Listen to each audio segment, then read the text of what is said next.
I did the wrong intro.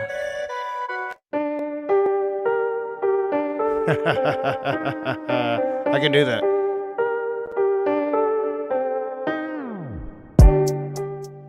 Should I just do what you do? Should I just be a closeted racist bigot while I virtue signal about BLM rights? Should I do that? Is that better?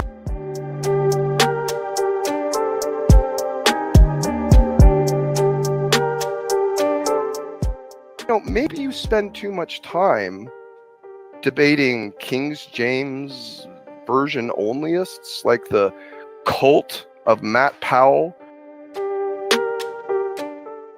Your question is, how do I know that this place is created when I can't see the creator? That's like me asking, I don't know, who sculpted this, so because I don't know, therefore it was not sculpted. It's the same logic. Mm-hmm. Absolutely. No, it's not. Okay, we know how it's different. We know that statue was created by something, and you can research that something, you can find that something. If you're still living, you can go talk to that something.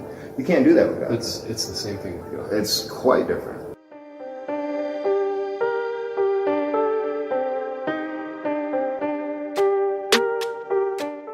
Okay, so for the audience who has not seen The Rage and his one of his videos about Smokey and then Smokey's response, I got some massive entertainment from the the nickname that was assigned to Smokey by The Rage, which was Icky Taint.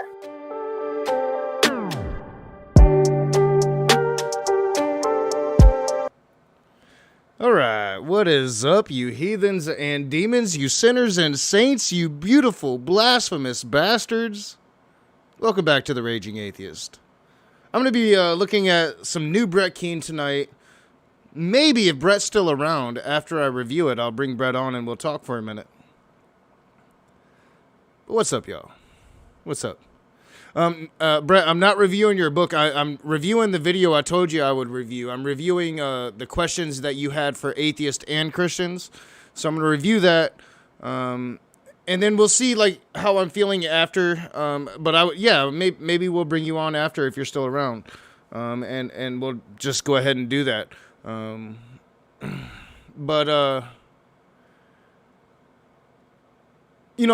competing with some big shit tonight. I was just over in Godless Granny's channel, and she has an all-star cast going on. And I probably shouldn't say that because then people will be going over there. But I'm like, it's an all-star cast, and I'm like, fuck. I want to stream tonight. Kind of want to watch this, but I'm a trooper. I'm here. I'm streaming. What is up, y'all? What is up to everybody that's going to catch it on the playback?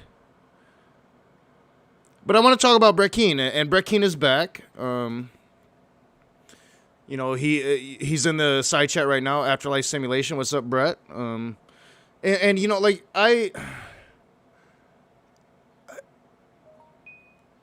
first met Brett Keane a couple years ago. And we've had our back and forths. And as I told Brett earlier today in a comment on one of his videos, like I had grown to despise him. But, since Brett went away and took his vacation, I've been dealing with Smokey and I've been dealing with Will Kincaid. And honestly, there's nothing much for me to despise about Brett Keane. Yes, we disagree on just about everything. Yes, we're going to have arguments and Brett Keane has his tactics. I have mine. And I'm sure that plenty of people know old school Brett Keane's tactics better than me. But I don't know much of that outside of I know Brett Keane from my interactions with him. So I had reasons why I grew to despise him. But at the same time, in retrospect, I think a lot of that is arrogance on my part. A lot of that was just some soft-skinned bullshit, allowing the things that other people were saying around Brett for me to judge Brett. And then there was like personal shit behind the scenes between me and Brett as well that I took probably harder than I should have, and maybe not such a big deal. And I don't know, just in retrospect, considering the last 6 months or so, dealing with Brett Keane wasn't that bad. Having Brett Keane as an interlocutor wasn't that bad. And one of the things that I always liked about Brett Keane is he asks some pretty good questions. He asks like questions that I would like to answer. And you know, some of the best conversations me and Brett has ever had has been that, like just him asking questions. And then most of the conversations that I haven't enjoyed with Brett Keane was more to do with the people that was around him. Now, I reached out to Brett and was like, you know, I want to have another conversation with you. And I want to talk to you about Will and Smokey, their treatment of you, and whether or not I should get over my quote-unquote feelings about the two. I know Smokey really wants to start having a dialogue again. I like somewhere in the middle, in the medium on that. Part of me feels like if I dialogue with the dude again, then maybe some of the antics would cease because we're dialoguing and he wouldn't have to do that shit anymore.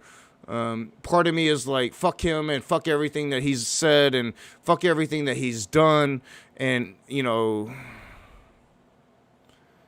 so I'm like, I'm not sure. But one thing I am sure of, dealing with Smokey Saint and Will Kincaid, I kind of miss dealing with Brett Kincaid, with Brett. I almost said Brett Kincaid there. Brett Keane. I miss those old honest interactions. I know a lot of YouTubers would say honest interactions, but not like, I feel like with Brett, it's always been somewhat honest between at least me and him. Now, the rest of the cast, not so much.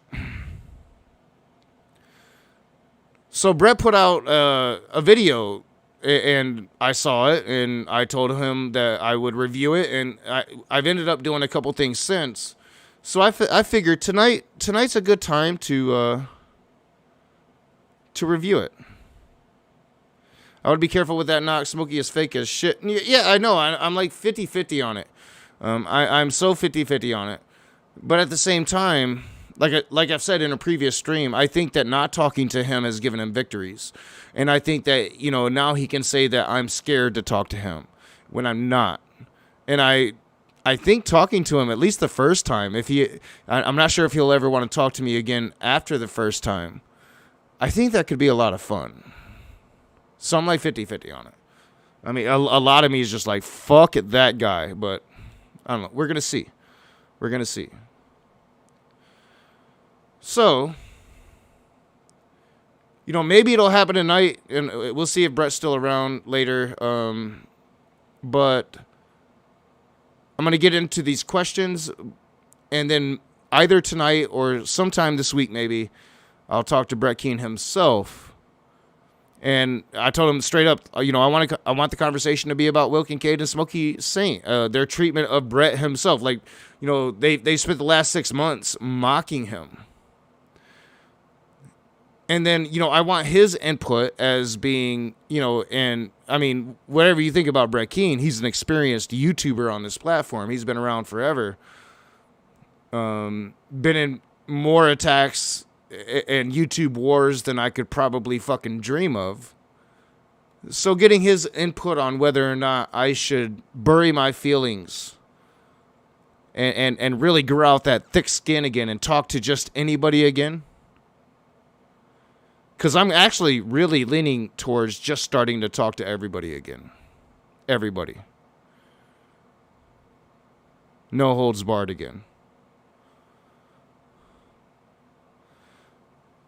I would like to think I could do it better this time, but I probably won't. All right. That's just some unadulterated knock honesty for you. Let's get into Brett Keane's. He has 4 questions for atheists and Christians. Usually Brett has, I think, decent questions. So let's check it out. As many of you know, I've been spending my last 2 videos that I made talking about a lot of different subjects and what I've been doing in my life. But I figure, let's get into some of the kind of things I've been thinking about for the past year. I've been thinking a lot about love.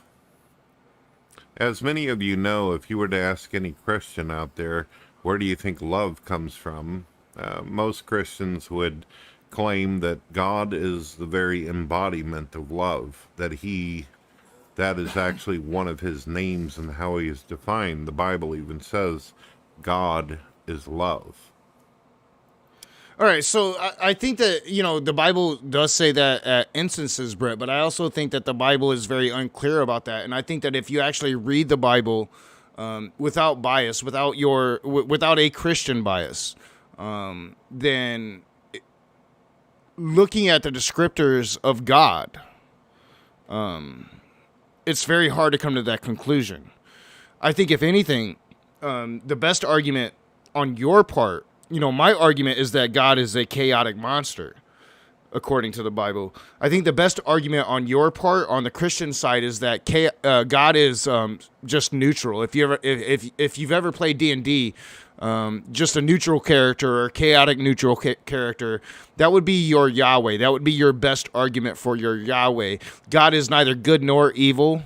He's impassive. He is above good and evil. That should be the argument. Unfortunately, Christians love to claim that their morality, which they consider to be quote unquote good, comes from God. So they can't go there. But it would be a much more honest interpretation of God than I think I get from Christians. They would tell you that love can only exist providing that there's a sentient, intelligent designer or mind that exists in the universe to do so. And yes, please show Black Guy TV some love. That's a good channel. Y'all should show that some love. That's the thing. Well, obviously, atheists and non-believers, they lack a belief in deities or God.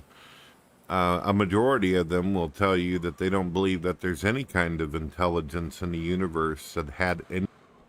Well, excuse me, I'm hitting my here, I'll turn my camera on so you can see. I'm hitting my liquid weed tonight.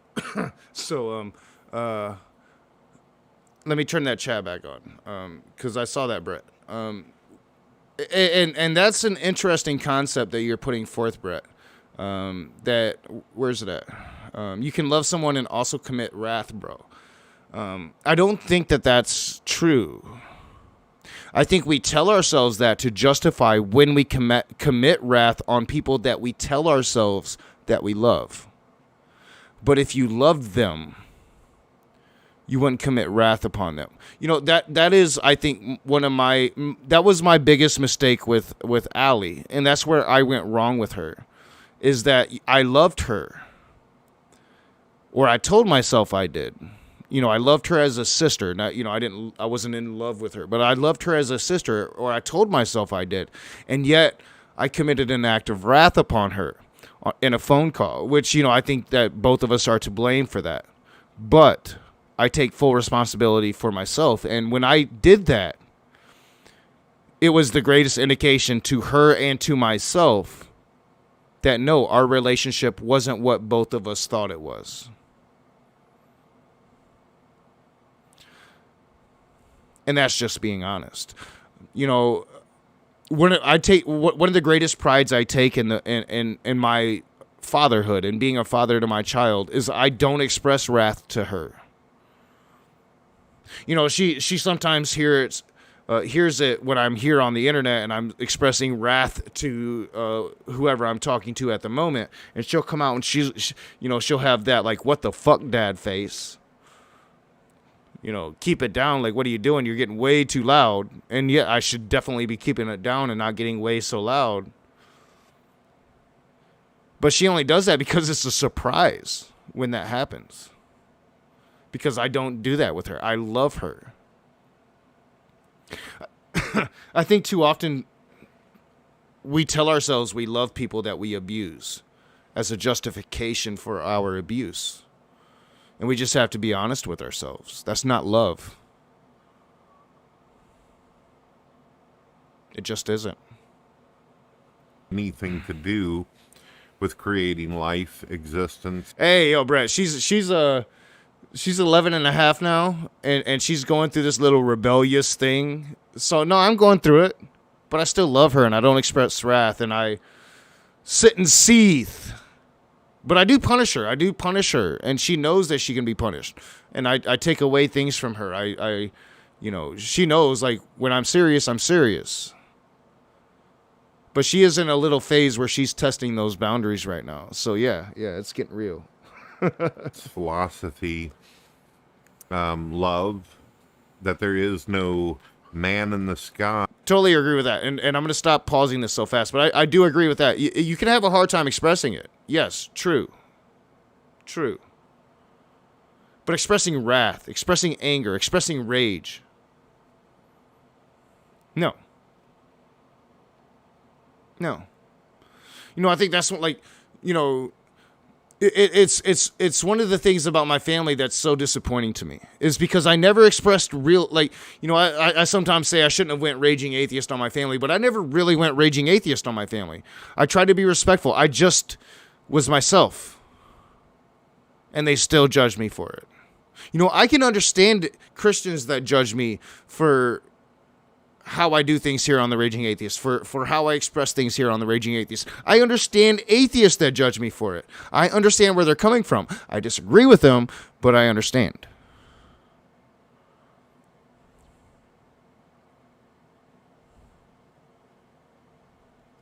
Marty, it depends on the punishment. It depends on the punishment. It depends on how you go about the punishment. Punishment and wrath can be different things, depending on the parent. But I think most oftentimes punishment and wrath are the same thing.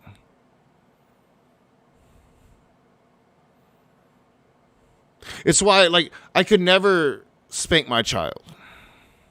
Ever. I could never do it. And I'm such a big dude. If I were to ever do that in anger, I couldn't imagine the pain I would inflict on such a small human being. I am a big person. I think we conflate them. I think we justify to our minds because we're human and we all do these things. I'm talking about natural human behavior here. But we have to understand that in order to change it. I am by no means a perfect father. By no means. I fuck up all the time.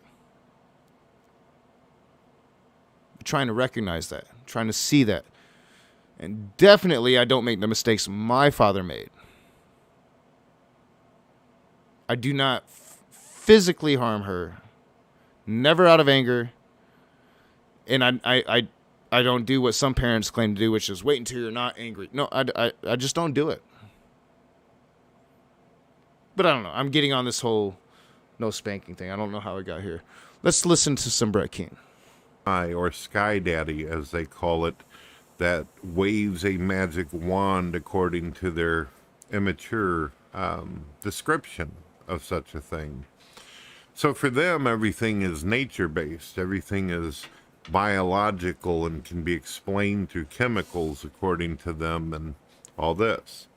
Well, just briefly, I'm going to I don't think, Brett, that we say, everything can be explained away through chemicals and biology. I think we believe in evolution. I think we believe that we are primates that evolved. I think we believe in evolution. I think that you can see evolution. We've seen it. It's observable. The thing that's not observable is God.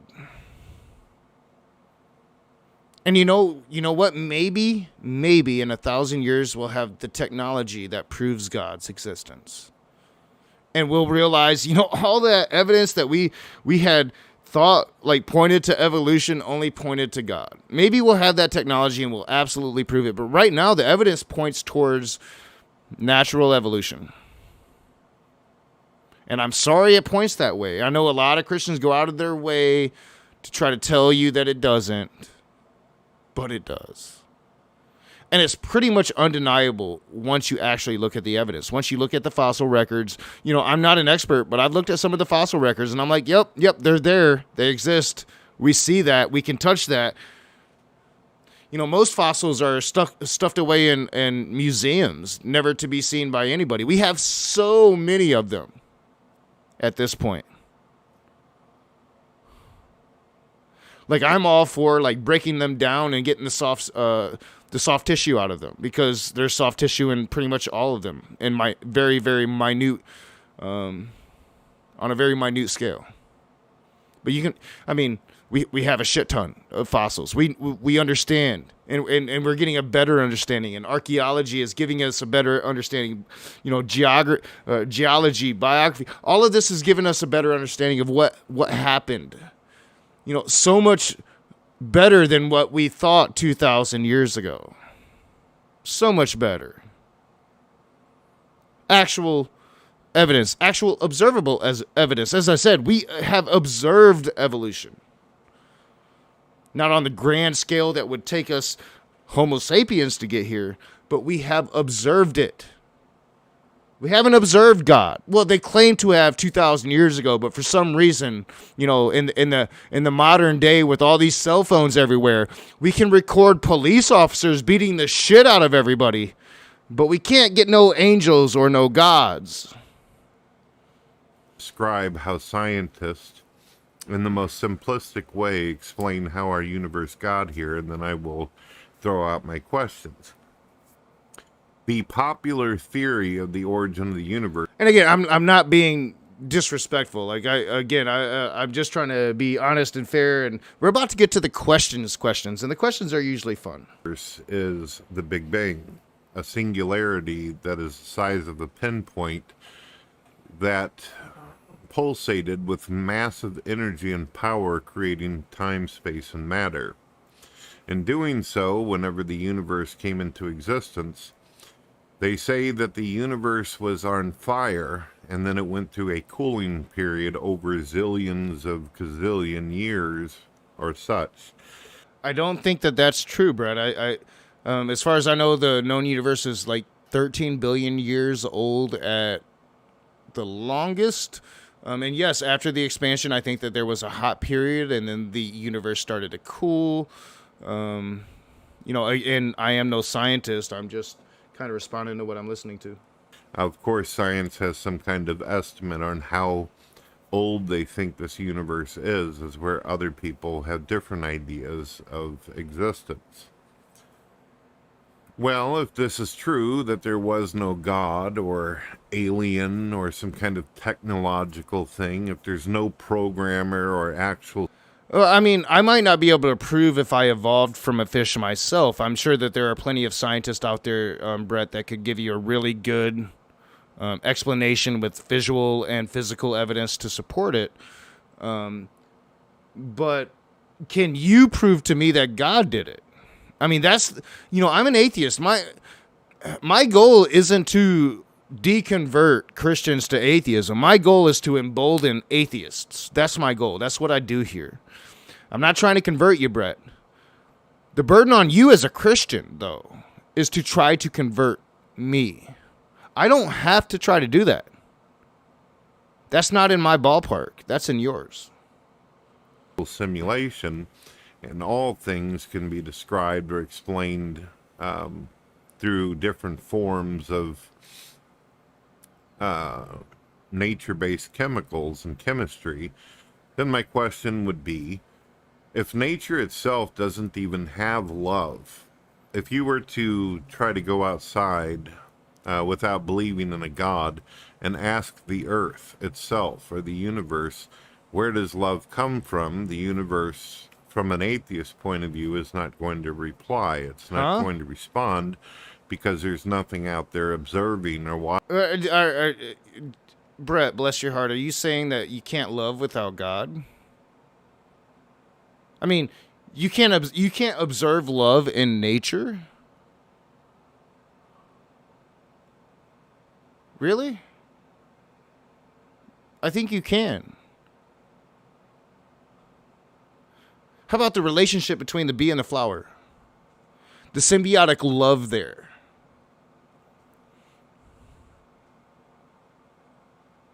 What about, the pack of wolves that lives for the pack and takes care of their own? I think there's love there. Maybe on a very instinctual level, but any observer of nature can see, sure, you're going to see chaos, you're going to see homicide, what we would label that. That's nature. You see that within the human kingdom as well.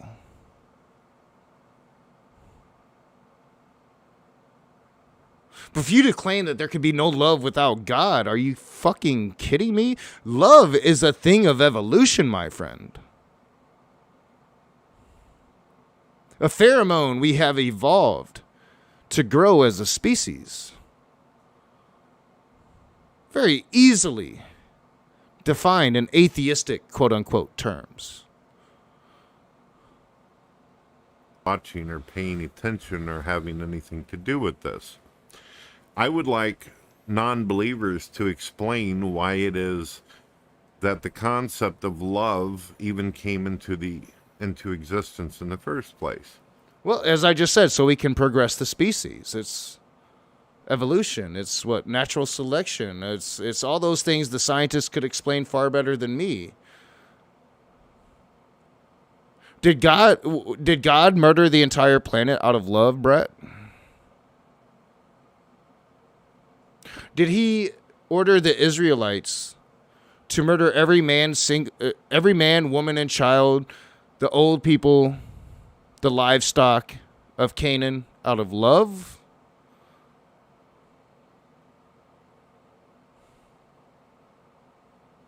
God doesn't demand love. He demands obedience. That's not love. That's obedience. Love is unfiltered. Love is often disobedient. What God wants isn't love, Brett Keane. I would like them to define for me what is love. Now, I'm not talking about, when I ask this question, I'm not asking how does love work within this moment in time. I'm asking where love came from, and why would a universe that knows nothing about love, why love would even be a part of the formula or chemistry in the first place. Like, are you saying that the universe would have a mind to know what love is? Well, if the universe has a mind, would that not be God?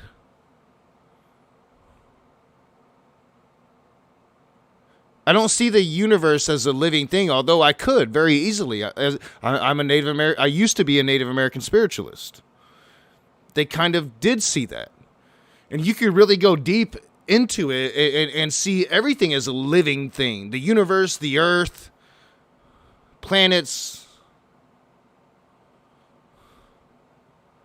But I'm an atheist now. I don't believe in none of that shit. I don't pretend to know how the universe started. I've been alive for 43 years, not 13 billion.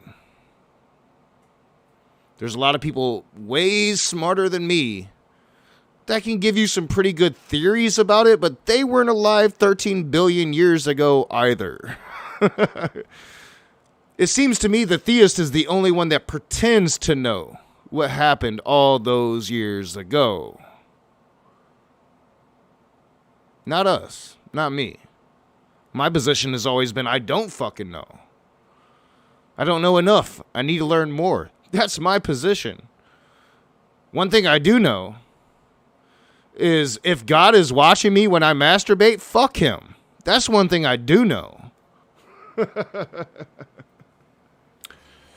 And when nature supposedly or allegedly by itself blindly and coldly created this construct that we know of, that we've all experienced, whether it's from family or girlfriend, wife, husband, boyfriend, whatever the case, siblings. I am definitely pretty toasty now, secular pagan mom and Maynard Saves. I am smoking my liquid weed, and I took a pain pill. And this whole thing with my like doctor's appointment a month away from today. I had to tell my boss, like, I can't go another month working a day a week. I'm gonna literally have to just suffer through the pain and work. Depressing. It starts next week. It's depressing. How does this love chemistry go about choosing your partner in the first place? Now, a non-believer may say, well, it doesn't choose or anything, but it does. It does.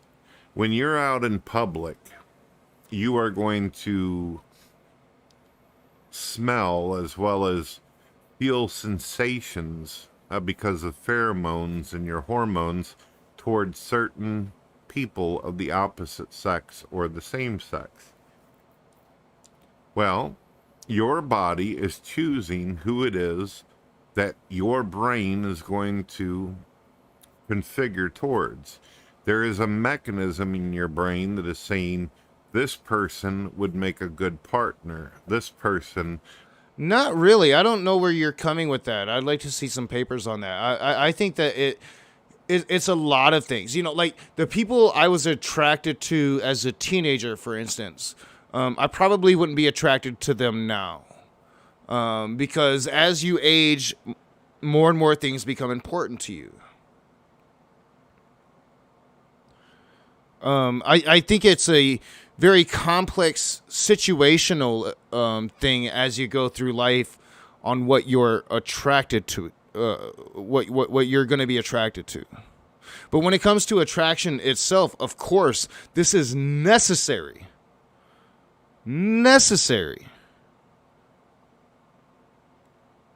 For the progression of a species. And you can see it in everything. Every species does it, Brett. Yeah, I saw in the chat, like, it's so easy to put a God there at the beginning or the God as the cause for everything. That's very easy to do. You was taught that your entire life. And of course, I know Brett Keane used to be an atheist. I'm talking to Christians in general.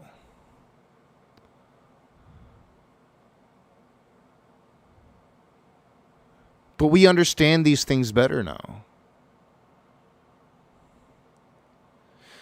And you can be a sky out and say, well, that just makes you a primitive cow mooing. Hashtag moo is a new thing. We had hashtag same as yours. Now we got hashtag moo.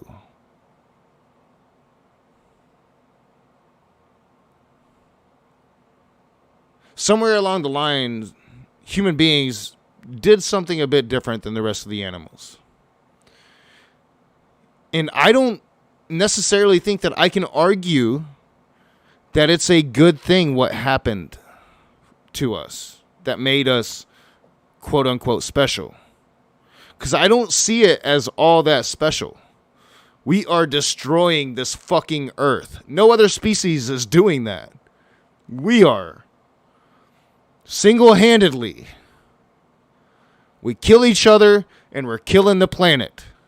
So whatever special sentience we have, I see it as a curse.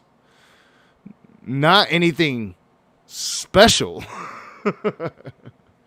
But, I don't know. What does that make me? A cynic? I'm studying philosophy now. I want to spend my life with, or this person I want to reproduce with, or at least have an affair with, or spend one night with, or whatever the case might be. Your brain is going to tell you that it doesn't want certain people as mates. It's going to tell you that it is impossible for you to love certain people. Your eyes and your senses are going to tell you that certain people are just not right for you, as where others are. Where do you think that the concept? I don't know. Are you speaking from a personal experience, Brett? I don't know. I think maybe you're speaking for yourself here. I don't think you could possibly be putting yourself in the minds of 8 billion people and how they think in sexual reproductive terms. I think people are vastly different when it comes to this. Vastly different. I was just talking about a fucking incel the other night. I think they have some different ideas. You know, me personally, as I said, you know, what I was attracted to as a younger man probably wouldn't attract me now. And that was the superficial shit. You know, now what kind of turns me on is, you know, talking about books. You know, like, we're having deep-rooted religious conversations, political conversations. That turns me on. Now, back in the day, it was a fat ass. You know, it's shit changes, dynamic changes. You change. And I think you're speaking from a very personal standpoint here. Concept of love came from. I would also like to ask. Well, no.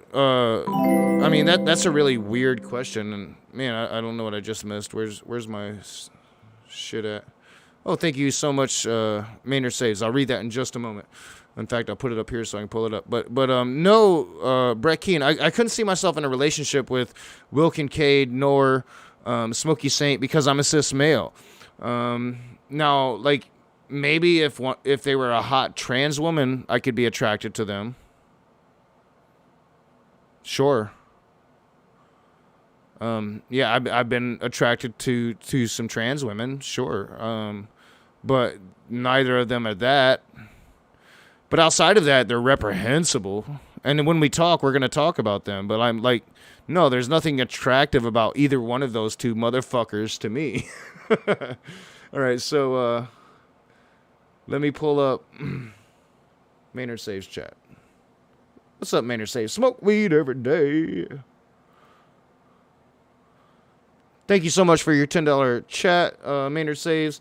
Here's 10 on a bag, brother. Wait till October harvest. We'll be sitting good. You know, like, Maynard, we have finally got to meet, dude. We've got to do it. My car has always been shit since we met, which is my main reason for not coming to Detroit. But we're going to do it. We've got to meet up and have dinner. It's been too long, and we got to fucking do it, my bro. Let me get back over there. All right. Let's continue. You know, a quick aside, and you know, I'm reviewing, I'm being, you know, I'm giving honest answers, I think. But whatever you think about, you know, like, Brett's just asking questions, right? So when you ask questions, you're not really making a statement. You're just asking questions. And that's what I like about Brett, because he asks questions. I wish my family did. I wish my family would come to me and just ask me some fucking questions like Brett does. So I'm being critical, but I appreciate, this is the thing I appreciate about Brett Keane, is he asks questions. He's inquisitive. And I think Brett Keane has a good heart. I really do. I know a lot of people would disagree with me, but just in my interactions with him, I think he's got a good heart. I think he wants friends, and he wants people to take him seriously. Like we all do. We all want that. I think he's got a good heart. I've been dealing with Smokey and Will. Yeah, Brett is a breath of sunshine compared to those two. And Christians, you can attempt to answer this too if you think that you can answer on a scientific level, like I'm asking the atheist out there. If there were to be no God and everything is cold and blind, then why is it that we even have reproductive system in the first place? According to science, Dark Matter 2525 can answer that. It's a brilliant video. I think it's great. Like, what the fuck are you talking about? Like, Brett, seriously, like, just think about the reproductive system. And if God was omnipotent, if God was just perfect, just think about that. Think about how much pain. I mean, I know, you're not a woman. You haven't went through the pain of childbirth, but just think about how much pain women go through. And supposedly, God made it at first where there was no pain. But then, because what was the reason? Like because, Eve ate the apple and listened to the serpent. He cursed her so every woman after her would just feel the most excruciating pain you could feel as a human being outside of being burned alive. I mean, being burned alive is number one. I think childbirth is number two. Think about that, Brett, for a moment. Couldn't a perfect God not make it so goddamn painful? A big thing coming out of a little thing. I could design better than that, Brett. I'm just saying. It's whether you believe in the several theories out there on how we came into existence or how some chemical ended up becoming sentient. Yes, Brett Keane is here, guys. He is Afterlife Simulation now. And Brett is back. And me and Brett are going to have a conversation. I don't want to be mean. I want to be fair, and I enjoy Brett's questions. And I told him I was going to review this. When I first saw this video, I watched it, I commented, I'm like, yeah, I might be looking at this today. I might be answering these questions today. But then I didn't do it that day, so I'm doing it now. Sentient through evolution. At what point in time does it take a physical form and then start constructing both male and female counterparts, the reproduction system? All right. I've asked questions. I didn't quite get that part, Brett. So I'm gonna rewind it just a little bit so I can try to listen to that again. Cause I don't know what the fuck you just said there. And then start constructing both male and female counterparts, the reproduction system. Now, I've asked questions in the past about why it is that people think that we went from some gooey substance or slime-like material to the point where we had this complex, almost computerized nervous system that sends messages. I mean, well, for one, because we know that, humans didn't just start, right? Like, we know that, Brett. Like, we know, like that whole story in the Bible about how God just created human beings and spread them all across the earth. That's not how it happened. There were hominids before us. There were dinosaurs before us. There was, a good chunk of 3.5 billion years before us. We know that.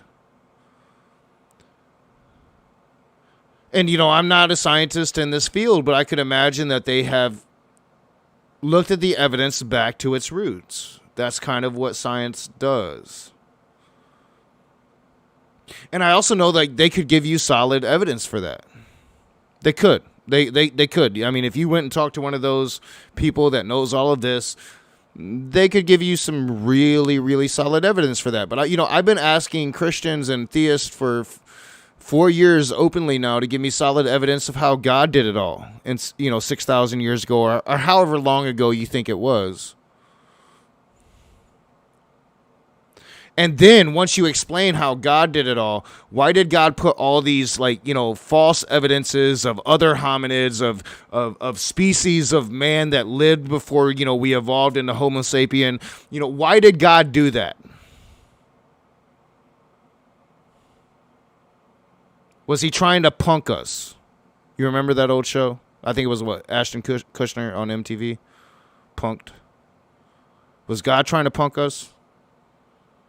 To our brains and minds and why it is we're able to feel in the first place. Well, somewhere in all this winding of material and matter and content, we somehow, without a God, according to non-believers, we got the ability to have what is referred to as intuition. We have the ability to actually predict patterns and what we believe might be its possible outcome. This is something that all the animals and creatures on the planet are not capable of except for mankind. I mean, where do you get that? I'm not sure. Like, how do you prove that? How do you prove that other species can't see patterns? I will agree that humans can. But how do we know that other species can't? I'm asking. I don't know. I don't know. It seems pretty... It seems like an impossibility for us to get into the mind of every species on this planet and to realize if they can see any type of pattern.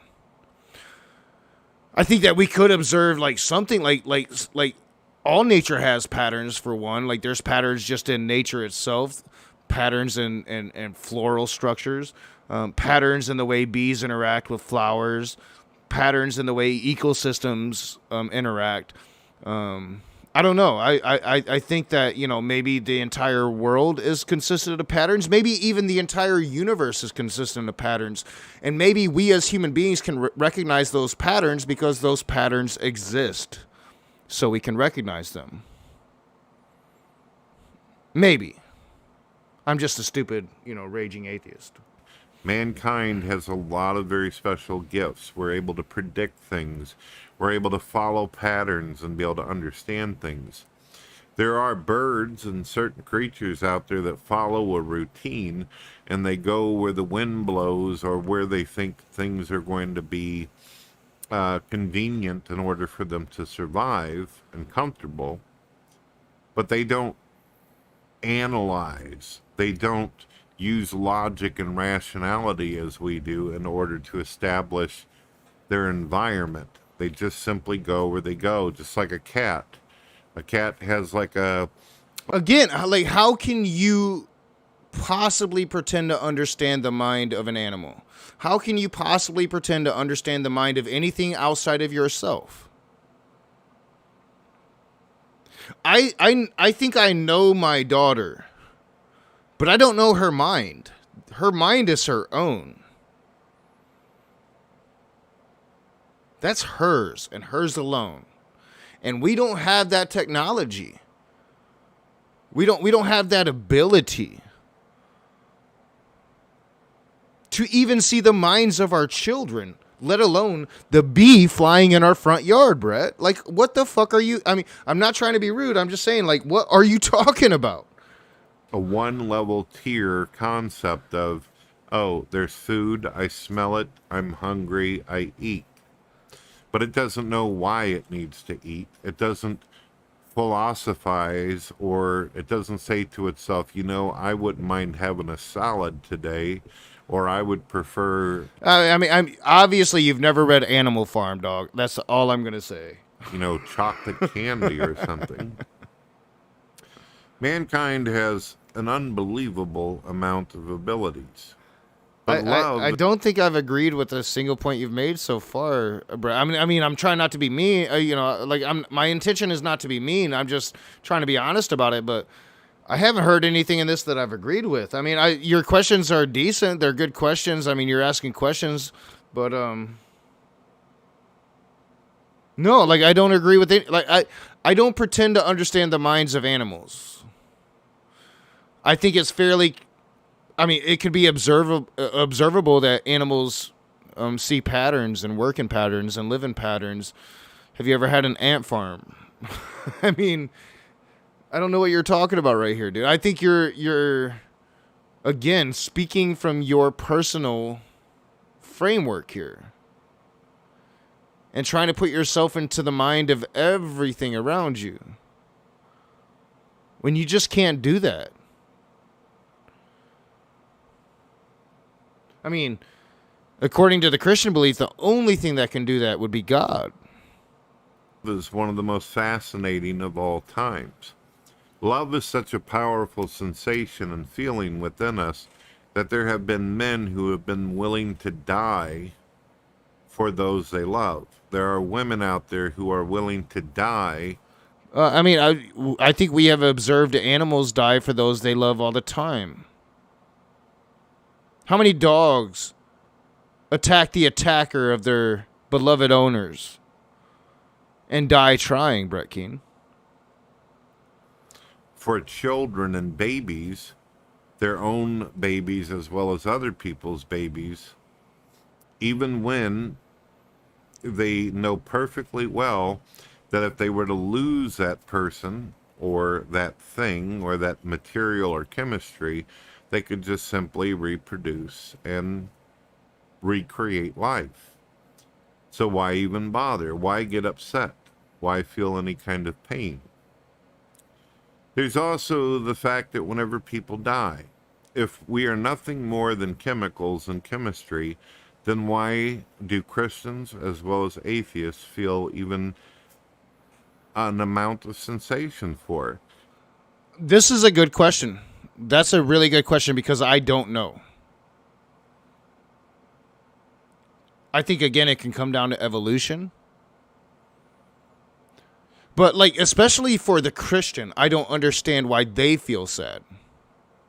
You know, I, as an atheist, I can say that I feel sad when somebody that I love passes because I know that that was the end for them. They no longer exist. They can no longer impact this planet. They can no longer affect my life. They can no longer be a part of my life. They're gone. The time I had with them has ended. I can be sad for that because I have no illusions that I'll see them again. None. I just had a cousin pass, and, you know, I'm mourning her in my own way. And I can't do it with the rest of my family because they're mourning her, and they all believe in Christianity. And I look at their mourning of her, and I'm like, this is fake as fuck. Like, you all think that she's going to some heaven, and you're going to see her again. Like, why are you so sad? Either you don't believe in heaven, and this is just your natural reaction because you truly, deep down inside of yourself, understand that you're never going to see this person again, and that makes you sad. Because if you truly believed in heaven, if you truly believed this person was going to heaven, and you were going to heaven, and you were going to see this motherfucker again, you wouldn't be sad about it. You'd be like, oh shit, she's with God now. Man, I'm jealous. But for an atheist to be sad at a funeral, there's nothing like surprising there because there is no afterlife. There is no reunion. We truly just lost that person. I truly just lost one of my best friends because I know I'm never going to see her again unless I go to her grave.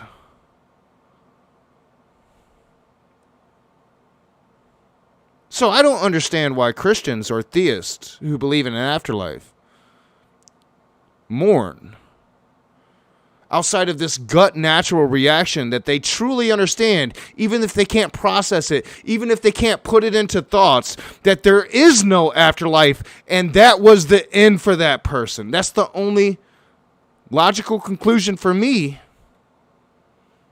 You already know the person is going to be gone. You already know the person's going to become non-existent, depending on if you're a non-believer or not. So why bother? Can you explain why you even have these chemicals or sensations in the first place? I'm not talking about why and what they do. I'm talking about at what point in existence did they become a thing? When did they start working? Why did your biological system, your anatomy, even allow the origin of such a thing in the first place? Can you explain this? It makes a whole lot of sense if you throw God into the equation or some kind of intelligence that existed before all this with the knowledge and wisdom, the IQ, the understanding of these things. Putting something like this together, a guided process, makes sense. But the non-believer is always going to be in the default position. I mean, there is no afterlife. I mean, I've been talking about it recently. Like, I've been reading papers, physicists theorizing about the multiverse and string theory, and a particular physicist, can't remember their name. I read this paper a few weeks ago. I wish I could remember the name. I need to look it up again. But this particular physicist is theorizing that death is the doorway to the multiverse.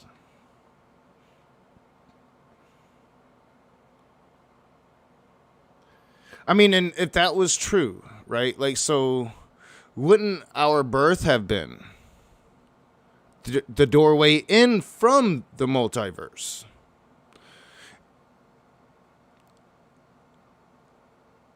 And why can't we remember any of that? No, I mean, just based on the experience, based on what we could only possibly know. We didn't exist, we were born, and we existed. And then we die, and we cease to exist. Everything else is conjecture. Everything else is speculation. Wishful thinking. Nothing more. Of everything was simply created naturally. The non-believer lives in a materialistic universe where we're the only ones. Maybe there's something else. Maybe there's something a little bit higher or lower than us. They don't really know. So give me your best shot. I'd like to hear some things. This video will be sitting up for a while. We'll see what people... I don't know. I think I gave you my best shot. At least, you know, looking at it cold. I mean, I haven't watched it in a few days. I've been going for almost an hour. What do I have set up here? I could probably bring you in, Brett, if you want to come in. Let me know quickly. And I'd have to do some real quick work. I think it would be better though to just set it up on another night and have a conversation, like based, you know, not based on the review here, because, you know, I'm just answering honestly. You know, my thoughts are my thoughts, your thoughts are your thoughts, and I think both have merit based upon our own perceptions. I can only answer you based upon mine. I think our conversation would honestly be better if it stood on its own. But we can bring you in real quick for this. So, let me, this is for Brett, and then I'll fix my OBS so you can be seen on the screen. We'll bring Brett in, and we'll talk about this. So, come on in, Brett. I'm going to fix my screen, and once I have you in, I'll actually be able to finish it up.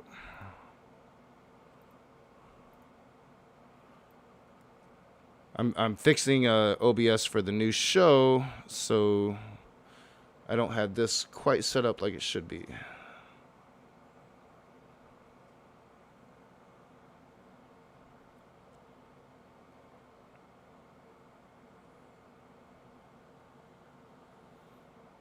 All right. Hey there, handsome. Hey, what's up, man? Let me figure out where you're at in here so I can get you on my OBS. So this one should... I like the imagery that you've been using for your shows. It's real nice, kind of futuristic. Yeah, I like it. I need to get better at it. I need to get better at it. That should be you. All right, there you are. All right, so what's up, man? You're back to YouTube. First of all, I'll let you address, you know, my reviews. So make any you know, arguments against what I just came back at you on. Well, I mean, I feel that you did the best you could. You've said over and over you're not a scientist or philosopher and all that. I don't think that anybody, whether spiritual or non-believer, actually knows at what point in time love came into existence. It's kind of a rhetorical question. A lot of those questions, that's why I suggested the other video.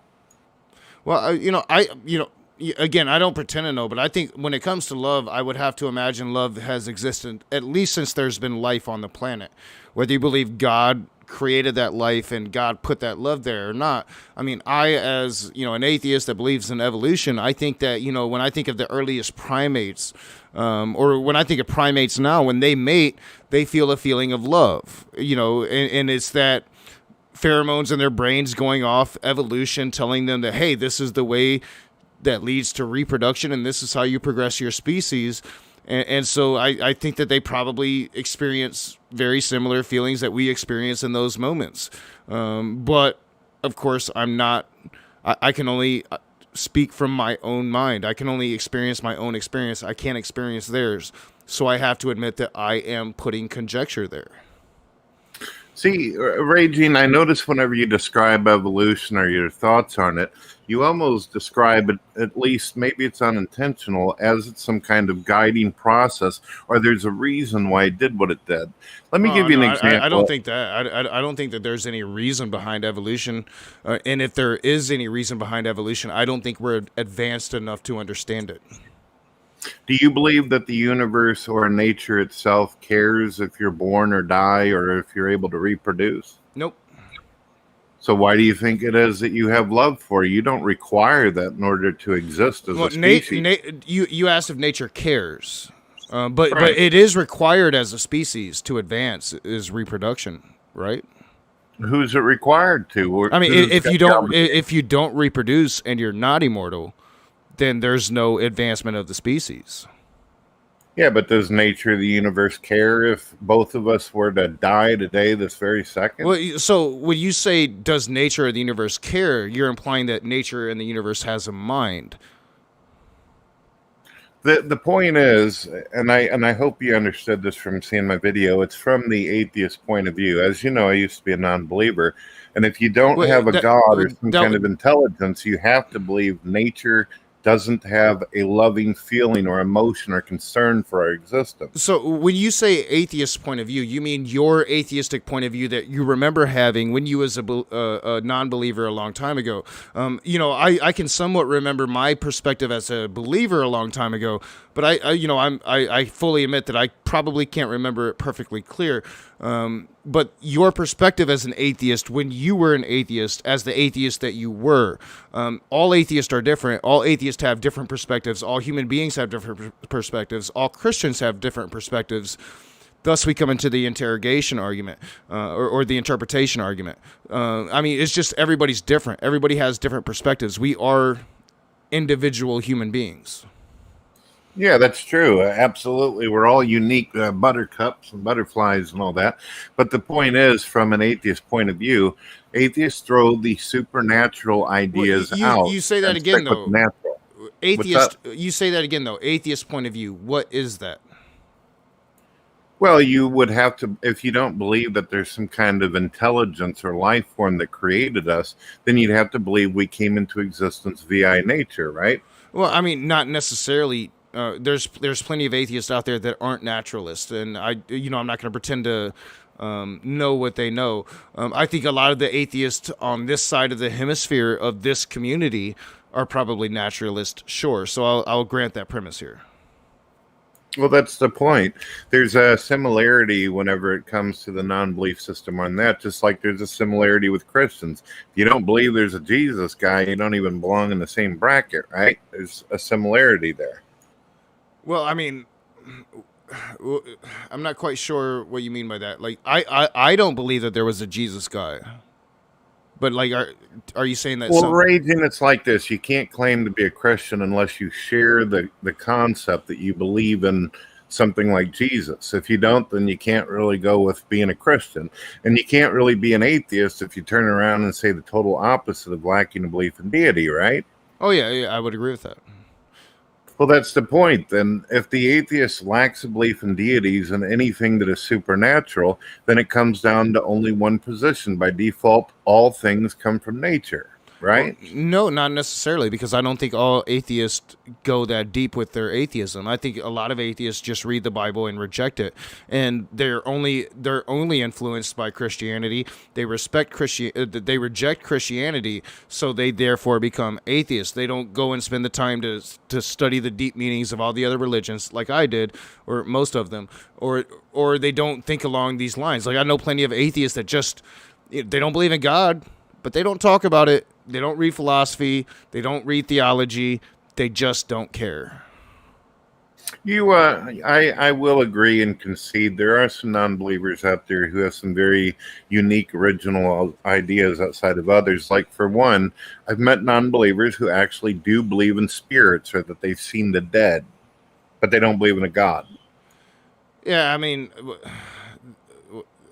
yeah, we have a term for that. We call it kind of that would be kind of I want to say woo, but it's not exactly woo. But yeah, I mean, there's some like spiritualists out there that believe in some crazy shit, and sometimes they can be harmful, and you have to go at them as hard as a theist.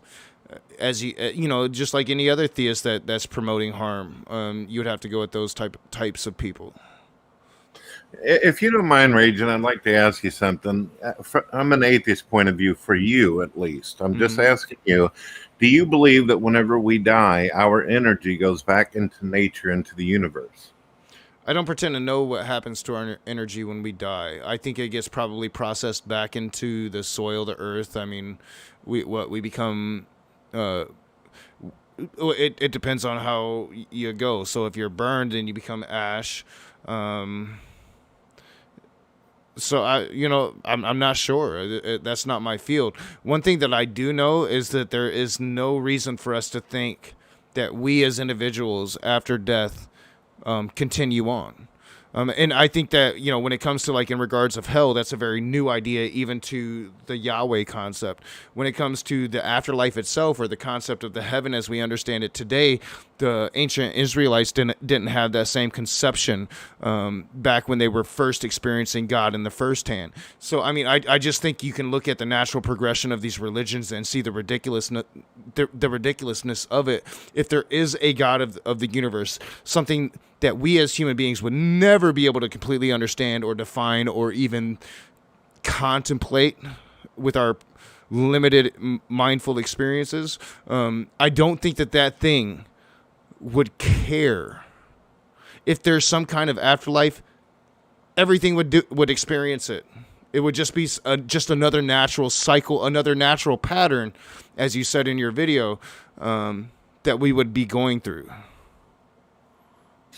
Well, you've probably heard this before, Raging, and I agree with a great deal of what you were saying there. But if our bodies and our consciousness and all this chemistry is made up of energy and power, then wouldn't it make more sense logically and rationally to believe that there is an existence beyond this as opposed to nothing at all? No, like it would make no sense that like so.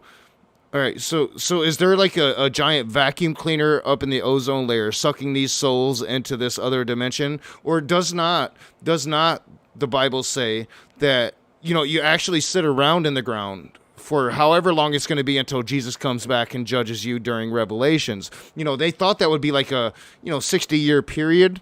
It's been over 2,000 now, Brett. So I mean, Does the Bible not say that, though? Like, souls just don't go to the next dimension according to the Christian worldview. They sit in wait of judgment. Why would you suspect that there needs to be some kind of vacuum cleaner in the ozone? If your energy goes back into nature, then whether you're burned or buried, it's going to go right there wherever you're at. Well, yeah, but that wouldn't be heaven. That would be where you're at on earth.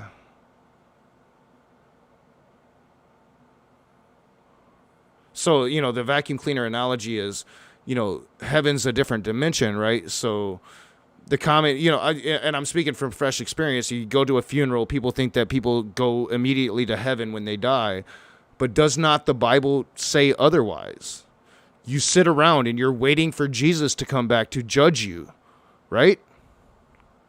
My apologies, Mr. Rage. My brother just walked in and he's showing me something, but I'm trying to listen at the same time. No offense. You want to say hi to him real quick? Hello. Oh, yeah, what's up? What's up? Sorry about that. I've been trying to listen to you, but I'm going through some CDs right now.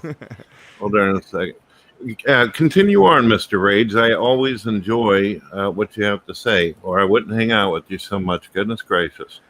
Oh yeah, well, no, I'm just saying, like, you know, I do believe that the Bible is very clear that, like, really the only people that even come close to an afterlife immediately once they die are people that commit suicide because they go to purgatory. But anybody else, whether you're going to heaven or hell, you're waiting for Jesus to come back to judge you.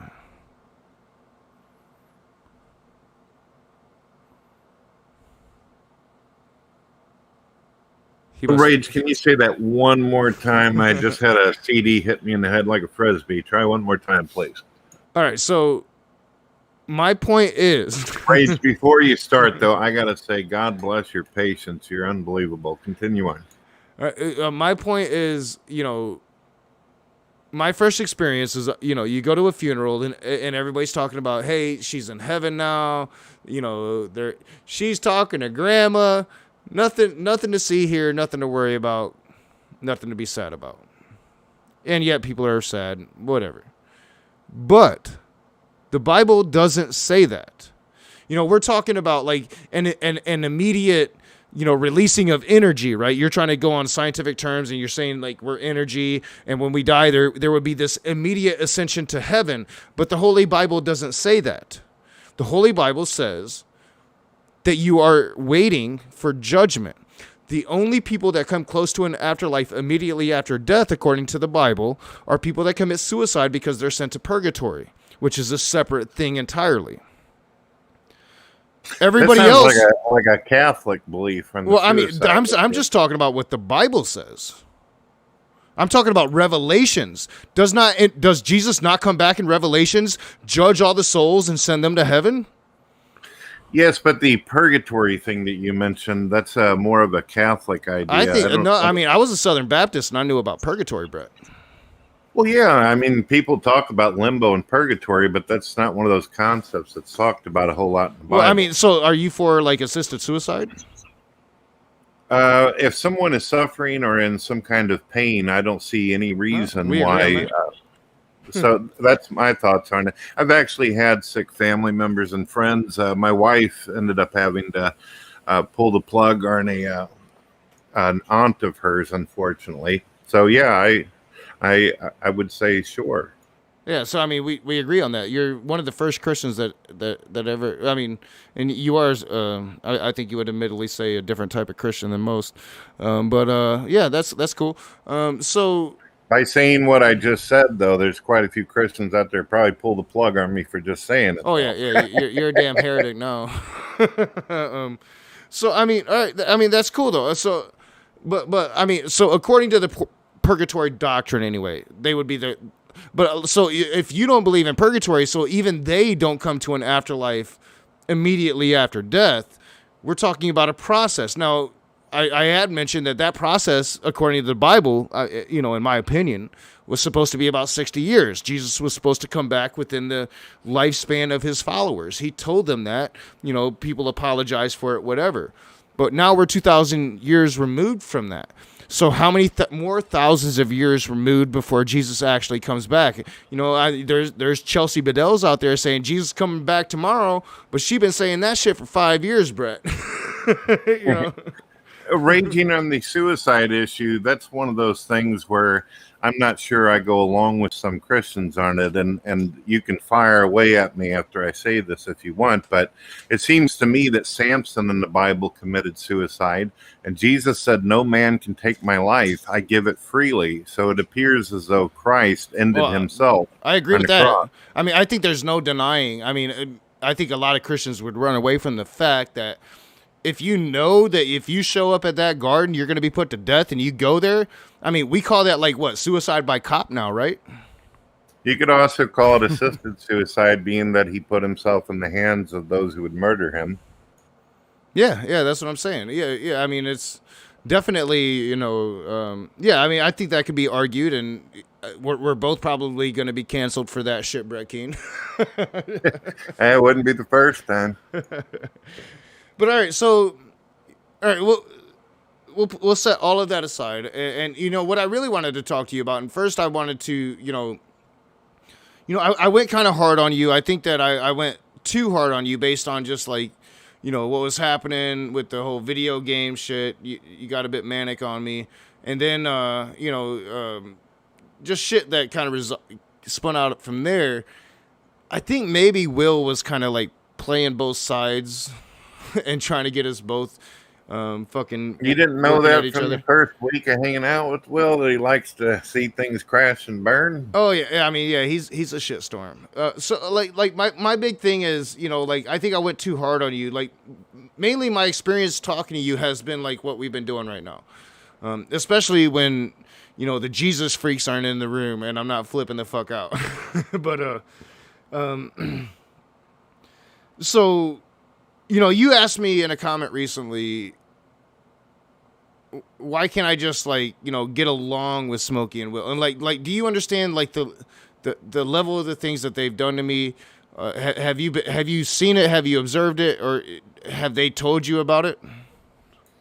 There was so far. I think I went on Smokey's broadcast 3 times. He was busy hating on some other people, but he did mention recently some of his views about you. Sure. And so did Will. He came in and started talking. Well, no, I'm talking about the fact that they put my daughter's picture all over the internet. They accused me of molesting my daughter. They doxed several of my family members. They put my personal Facebook page, all over the internet. I mean, those things. Wow, I didn't know all that. I just got back, Mr. Raging. They didn't say that. Yeah. I mean, and that's why, because Smokey's really desperate for me to start talking to him again, and I'm thinking about doing it. I am. I think it would probably only happen one time, but I'm thinking about doing it. Well, Raging, if you do end up finding the time to listen to the live broadcast I was in where you're mentioned, you'll hear me repeatedly say, is there anything that can be worked out that you guys could just go back to at least talking with each other again? See, I'm always trying to be a peacekeeper there, Rage. Well, the thing with me is, right now I'm thinking if I start talking to Smokey, then he'll get what he wants and he'll stop with these really low level tactics he's been using. But then the other thing is, if I do that, then I hand him another victory. See, by not talking to him, I've handed him victories. But by talking to him again, I hand him a victory as well. So I'm really caught between a rock and a hard place when it comes to Smokey Saint. And I think the safe move for me is to never take that motherfucker seriously. And this is why, not just for those tactics, but for integrity's sake. And I do see, I thought somebody might have been in the room earlier. I do see Richard is backstage. Richard, I'll bring you in a minute. I'd have to cut it to my open room screen, which is 10 people. I'm not trying to have a lot of people on right now. Me and Brett are having a conversation, but Richard, I'd like to hear your perspective. Ray, I would like to say, I don't know why you perceive it as it's somebody else's victory or whatever. You should just see it as you talk to whoever the hell you want. You don't need nobody, not even me, telling you who to talk to. No, because the only reason I would be talking to him again is in the hopes, and now that I've made it public, it's spoiled anyway, but would be in the hopes that he would stop doing that. Because as much... Doing what? Talking about my kid, talking about me, just the way that he does. You see, Brett, you've never done that. Matt Powell has never went to the levels that Smokey has went. It affected me mentally. It affected my mental health. It stopped me from wanting to talk to people, like I'm doing with you now. And I gave him too much power. And he's a rat. And ultimately, my question is, Brett, because they've been atrocious with me, they've been bad with you. And how do you overcome that? Because, these people have been making fun of you for 6 months now. How do you overcome that? How do you not take that I get into where you're going. yourself. You know what I'm saying? How do I not absorb the dark side and turn Yeah. into the emperor, right? Well, for me, I just look at it like this. Do either of these guys pay my bills? No. So why should I give a damn what they think? Well, and also, like, I don't care what they think. But when it's like your kid, it's a different thing. You know, and like when it's family members that have nothing to do with it. Like family, I mean, my family members are all Christian, and they hate my YouTube channel. You know, they hate what I do on this channel. You know, they despise me for what I do on this channel. You guys ever sit down and chat about it? No, they don't want to talk to me about it. They avoid that. The rule is I'm not allowed to talk about it. That's the problem. So they're allowed to tell you they don't like it, but they're not going to tell you why. Yeah, they don't tell me why, and they don't ask me questions. You know, Skyalt was the first person in years that tried to convert me. The first person in years. My family members haven't done it. All those Christian family members that should be their Christian duty to come and at least find out why the fuck I turned away from their God. Nope, crickets. And there's like a family rule. I'm not allowed to talk about that shit.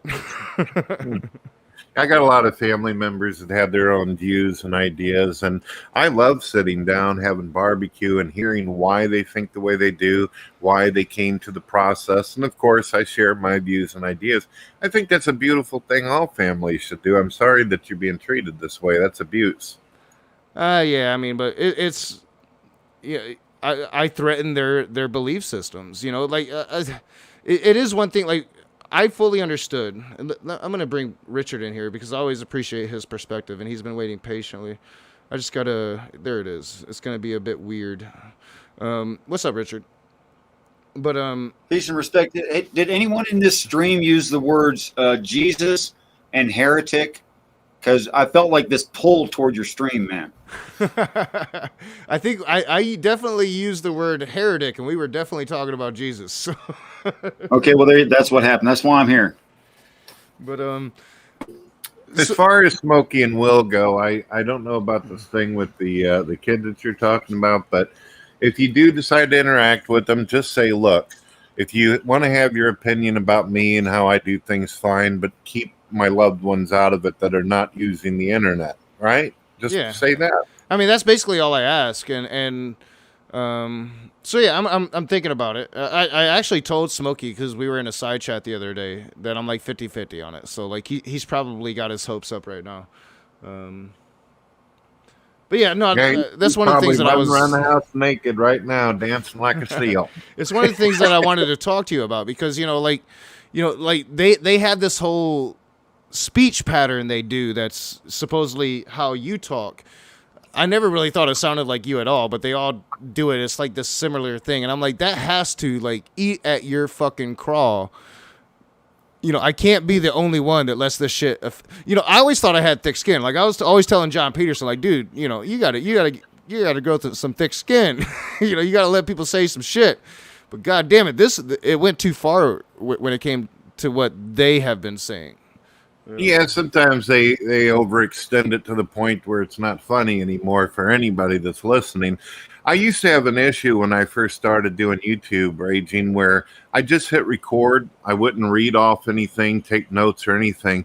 And I would say, I started having a pattern where I was saying certain words repeatedly. Like I'd end something with, did you hear about the situation today? Or the situation. And people think that's funny the way I used to talk in the first year. Yeah, I noticed that about myself too. Like right now, like I laughing at the wrong times is my thing.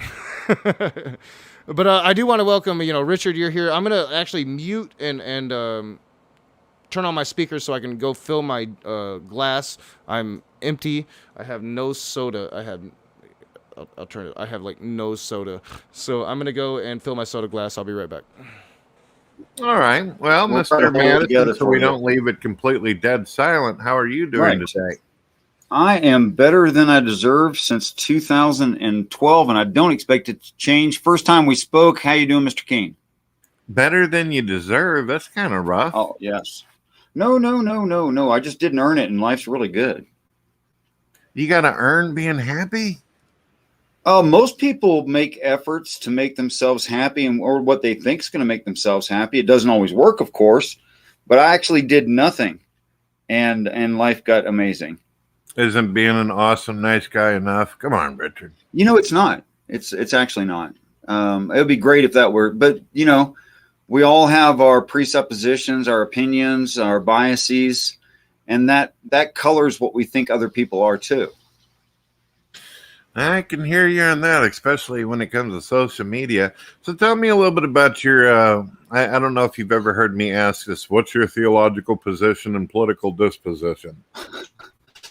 Politics, I don't touch. You'll forgive me that. But my theological position is, because there's things within the ancient stories of gods that are provably impossible for the people to have written, but are falsifiable and true, that I cannot deny the existence of these powerful beings. I would love to. I'm going to be doing my own live show sooner or later. I'd love for you to come in and chat with me about it. In case you haven't figured it out by now, I do believe that there is an intelligent designer that created the universe. So I'm kind of there with you. I think people can be justified in that position. I'm not ready to plant my flag on intelligent design theory or anything like that, because I think it still has huge intrinsic problems. And aside from that, there's justification from within a specific Christian text that I'm aware of as to our origin story, and it does involve predecessor, what we would probably scientifically call something like proto-human, which were lesser than us, and we were so different from them that it was easily recognized we were not the same animal at all, and why we became known as the one that has a face that can turn red, or a dom. And those being, expressions of emotional states. That is an animal that has emotions. So, Doctrine, you said that you can't put your flag down on it. Basically, you're not wanting to die on certain hills. I get you. Do you at least believe that there was some kind of advanced intelligence that participated in the existence of life? I think the finished product. Oof, your mic is eating around. Your mic is going. Yeah, it's actually the internet, not the equipment. I apologize. I'm on a business line, and it's just horrible. Is it working any better yet? It's a little bit more clear. When you're going on for a while, it starts getting incoherent, though. I really want to hear you. Sound like an interesting fella. Thanks, you too. I think there's, in the final product, that is to say Homo sapiens sapien, there was purposeful monkeying around. I'm pretty sure. Can you explain what purposeful monkeying around means? I think it's part of the naturalistic process of intelligent life to increase in technology, eventually getting to the point where it would start manipulating genetics in its environment, much like we are now with GMO foods and CRISPR children and everything else we're trying to do now. That whatever life form that was got to that point and started trying to create a perfect slave, and messed up bad. Why would you say that for? Well, in their point of view, it'd be messing up bad. It's fortuitous for us because we survive, we exist. Let me jump in real quick. I'm back now. And this would kind of, this isn't Richard's beliefs, but I think he could probably get on board with what I'm about to throw at you here, Brett. So let's say your concept of the Christian God is accurate, right? So we have, and we'll take the Holy Bible as reference. And the Holy Bible gives us this story about this creator being, not of the universe, but of the planet Earth, right? And so this being who came from beyond to, quote unquote, create the earth as we know it. Could you not see how that would be like this, ancient alien type story of this higher intelligence form of life coming to this planet, terraforming this planet, creating this planet in this image, and then, creating a following after it, that would kind of literally, if you read it along those lines, if you read the Bible along those lines, you can find it if you're looking for it. That it can make sense that this is just some ancient alien story here of a higher intelligence, but it would be a biological creature according to the story in the Bible. Well, that's what a lot of people out there do believe, Raging. And God, by definition, is considered alien because he didn't originate from planet Earth. That makes him an alien outside or within the universe. But is he a biological creature? I believe that God has the ability to manipulate matter, and he can become physical if he wants or chooses, but he can also do the immaterial. So if God were a quote unquote alien life form that came here, terraformed this planet, and this is a planet evolution story, right? Like this is a story about how the planet was created. Why all the pretense about the universe? What do you mean, why all the pretense of the universe? Because clearly the rest of the universe was made well. I mean, that's the big hole in the flaw when it comes to universal creation and the Bible is, the Bible talks about the universe being created when the Earth was created. Well, the Earth was created like 4 billion years ago, or was created, quote unquote, came together. It's been here for about 4 billion years. The universe has been here 13 billion years. Do you know what scientists claim on how long it took for the entire universe to originate? You know what their time frame is on that? Nope, I'm not a scientist. Half a second. Where do you get that? I'll just type in the origin of the universe. How long did it take for the singularity to push out all that matter, space, and time? Literally a trillionth of a second. That sounds like a Matt Powell thing. Richard, you was trying to say something. Well, I've been saying that way before Matt even came on YouTube and all that, but I'm glad if he's using some arguments like that. Yeah, what I was going to say is Rage, you're right. There are Christians that claim that the proper reading of the Christian text, the Bible, requires that God made all of existence, the entire cosmos, which would include multiverse if that exists. Okay, so cosmos. But what the text actually says in the opening of it is, here's some stuff that you're probably wondering about because where you are.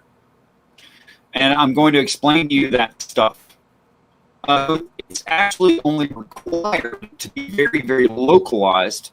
And in fact, and most Jewish-speaking people or Jewish-reading people know that the word created in created heavens and earth, that line, the word created there actually means changing existent material. Richard, may I offer you a suggestion that may improve? May I offer you a suggestion that could improve your audio? Maybe if you click stop cam, it'll stop taking so much from your line. There you go. Try that. We'll give that a try.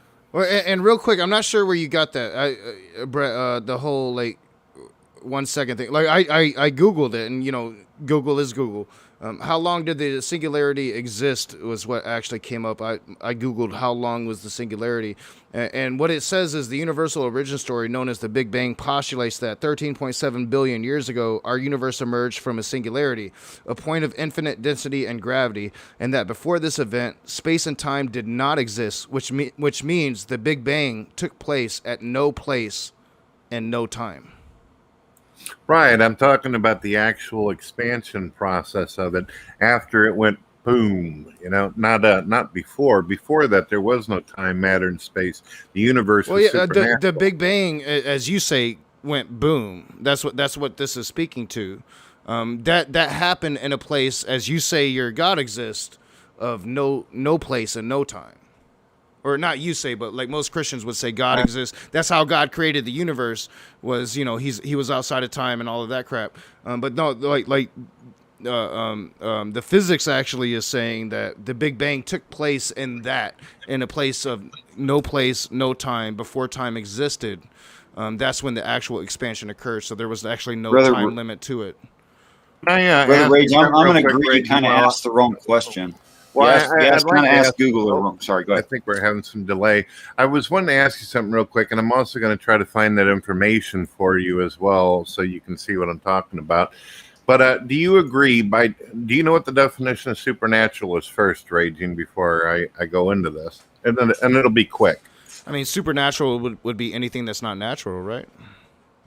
Right. So if the universe in the beginning, space, time, and nature and matter came into existence, that would have to mean that whatever was outside of this before the birth of nature would have had to been beyond and outside of nature, making it by definition supernatural. I don't know. I don't. That's something to think about. I think that you're trying to make it supernatural when it. I mean, obviously, the Big Bang happened. It happened. So if it happened within. It happened within that nature. I don't know. I wasn't there 13.7 billion years ago. Man, that's a long time, Brett. I can't even remember 1977 when I was born, outside of the fact that I was born like 3 days before Elvis died. I hear you. But think about that, Raging. If nature, matter, space, and time all had a beginning, that means that whatever originated or existed beyond that would be defined as supernatural. Our universe, you are the result of the supernatural by definition. Well, our concept of everything beyond that is nothing, is non-existent. That would be the atheist point of view. So You're saying all atheists believe that? Well, I mean, according to you, there's an atheist point of view. I'm saying that that's what I believe. That, I mean, I just laid it out clearly in my response of your video that I think before we were born, we were non-existent. After we die, we're non-existent. And if you look at the science, everything, like I just pointed out, like when Skyout sent me this video, this scientist that is trying to say that science proves God is showing this hologram of the universe, or this time scale of the universe, and everything outside of the universe was literally labeled nothing. It's nothing. It's nothing. So you believe you are non-existent? It's not God. It's nothing.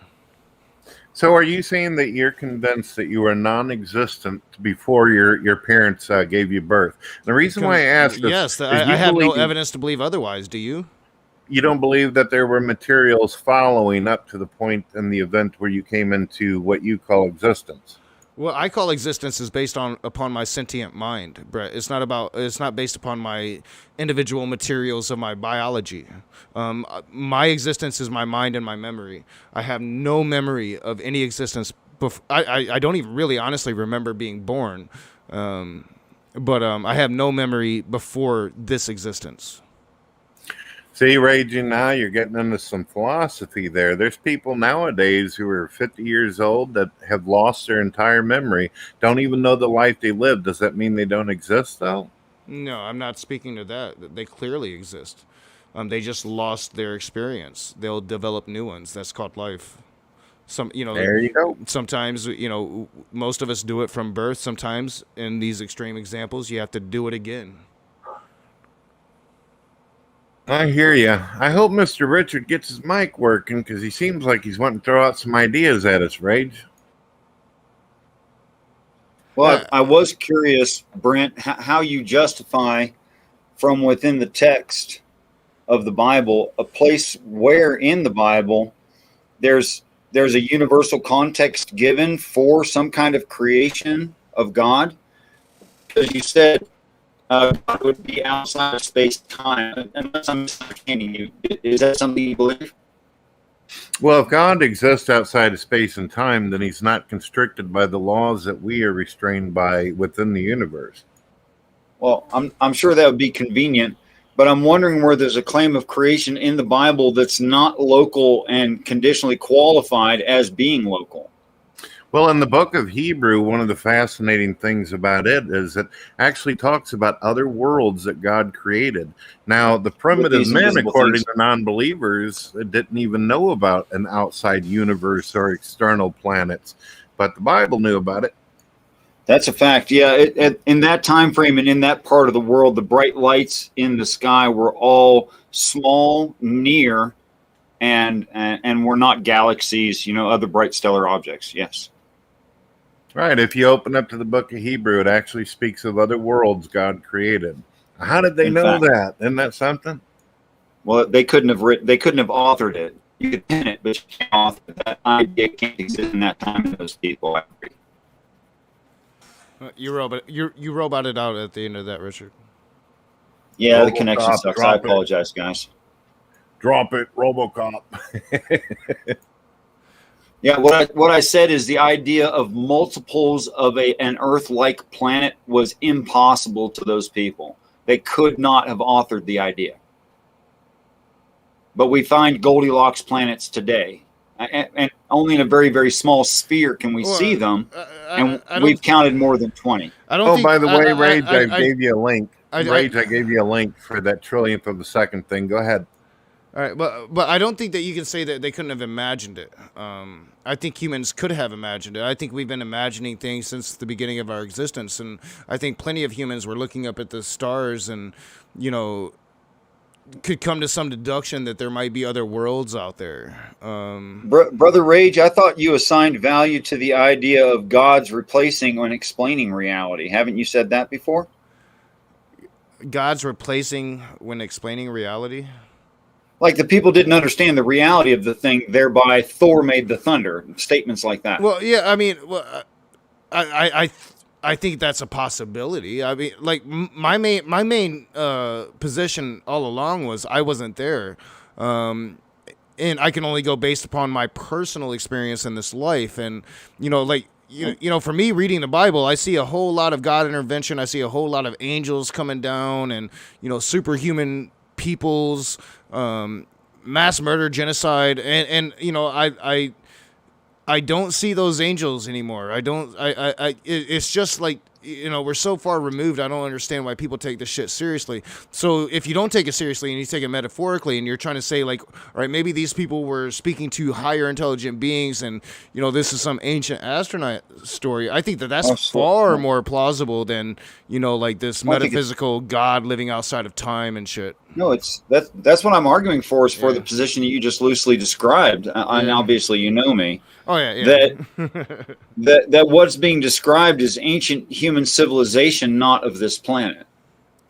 Well, sure. I mean, the thing with the Bible, if we're talking about the Bible, because I might be a bit lost about exactly where we're at in the conversation, but if we're talking about the Bible, I think that, for one, I heard Brett Keane mention Hebrews and how that could be interpreted that they were talking about otherworldly planets, and it's like with Skyle when they send me quotes about what they're talking about from the Bible, it can be interpreted so many different ways. Which is why I love the because I mean the exegesis is fine, but not a complicated exegesis. Well, the exegesis is fine, but what I'm saying is I can interpret it in 1,000 different ways, and that comes to that comes to the point of the problem. If this was truly an omnipotent, omnibenevolent God that wanted us to know Him, wanted us to understand Him, He would speak His words. He doesn't want you to know Him. I know, and that's just ridiculous, Richard. It's fucking stupid. It's not. It's the dumbest shit ever. Okay, it might be. It totally is when the consequence of it is burning eternally. Oh no! Gosh, you got so many Christian ideas wrapped up in that, brother. That I know you've dismissed Christianity, right? Oh, completely. I don't believe in none of that shit. Okay, then how about we actually dismiss it? How about if we actually dismiss it instead of adopting? How about we don't reject the religion and then keep the reading frame? What about that? Well, I mean, but the religion and the reading frame, the problem with interpretation is always there. So, look, we can interpret it as extraterrestrials, Richard, sure, but that's the problem with the omnipotent God. Is this omnipotent master of the universe should be able to converse His words appropriately? No. So there is if there's a clear punishment for it, then it should be. Look, Brother Rage, you're able to express yourself in understandable ways, and I'm not having any trouble understanding you. but that is because you're not speaking purposefully in encoded ways and you want to be understood, right? Sure, yeah. Like you can make a lot of personal references that I don't get that maybe a lover of yours would get. And if I read a love letter written to you, written from you to that lover, I wouldn't understand half of it. I somehow understood everything that you just said. So, but like it's totally different. So now, what you're doing? Why is it different? Well, you're putting God on human perspective. I'm talking about an omnipotent God that loves all of humanity. That wants. Wait. That's what I'm talking about. Wouldn't he want all of humanity to know him truly? Let me finish the idea. No, because that's a defeat of free. Let's say the opposite were true, and we knew that God existed and heaven existed because it was parked in the damn sky. It comes down to free will. Okay? So free will seems to me There'd be no such thing as free will on the topic. There would be no free will on the topic. Sure. So if it was plain as day that God exists, that God wasn't existing in absence, that God's words were clear, and that people could read the Bible clearly and come to their, hey, God is real, but still I'm going to go and I'm going to live this other life because it feels good. Well, then that would mean like, hey, you knew better and still you did it. But we don't have that.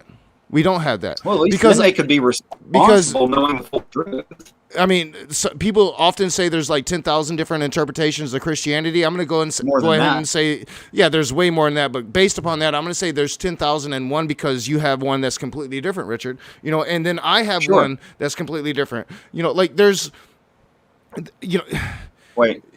If there was a correct way to God and God truly wanted us to find it, he would put it there and then punish those that rejected it. That would be punishment.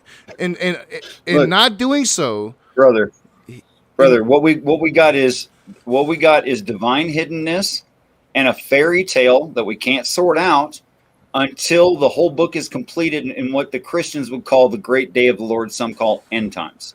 But you just spoke to it. We have divine hiddenness. So why even believe in something that hides itself? Raging, may I ask you something that's on what you're talking about? But if you had some choice in the matter, like right now, you could say, I want God to reveal himself to the entire human race and every species on earth. I want him to perch on the highest building that exists in the world so all can see. Would you do that if you had the choice to make that happen? Yes, and then if it was the Christian God as described in the Bible, when it revealed itself, then I would start promoting how we need to go at war with it. So even if God shows himself to you, you're wanting to cause it physical harm? If it's the God of the Bible, yes. I think the God of the Bible is the enemy of humanity. It has proven itself so many times. If God is non-existent, then why would you have such anger and hatred towards it? I don't. It doesn't exist. I don't have anger and hatred. But if it were proven to exist, the God of the Bible, the God that did the things in the Bible, I would have to oppose it. Wait, this is killing me, bro. Look, the God of the Bible the God of the Bible would have demanded me kill my cousin before she died, Richard. No, I would oppose such a thing. No. My cousin would have been an abomination to that God, according to the Bible. You have rejected some of Christianity except for the reading frame. No, I reject all of Christianity. You're still part Christian, bro. I reject I reject all of Christianity because of the reading frame. No, you didn't throw away the reading frame when you threw out the Christians. What do you mean? I can only go based upon what the Bible says. Does the Bible not say? No, it's not what the Bible says. It's the Christian reading of the. I'll give you an example. It's not the Christian reading of it, Richard. That's where you're failing here. It's what the words say. That has always been my position. I don't give a fuck what Christians say. It's what the words say. That's always been my position. You keep saying, except you're still quoting them. The words, yes, because those are what are important. Those are what leads people to want to kill gay people. Let's say I found a little bit between you and your lover, right? And you refer to something intimate in a euphemistic way, in a figurative way, right? And let's say that code word was car. So when I read it, I read car, but I don't get the reference. What you really mean is the back seat of the car where you guys made out. That's what you really meant by that. But in order for me to understand it, you have to give me a definition of it within the letter, right? The Bible does that 3 times. The 3 words that it gives definitions for are flood, which means large group of people, and sword, which means truth of God, and stone, which means the Bible itself. Now, those definitions are given for those words in the Bible. Now, if I read it outside of the context of the definition that it gave me for those words, I can get anything I want out of it. But when it gave definitions, you have to accept it. Well, yeah, no, I agree with what you're saying, but the problem is the words are clear. Like there's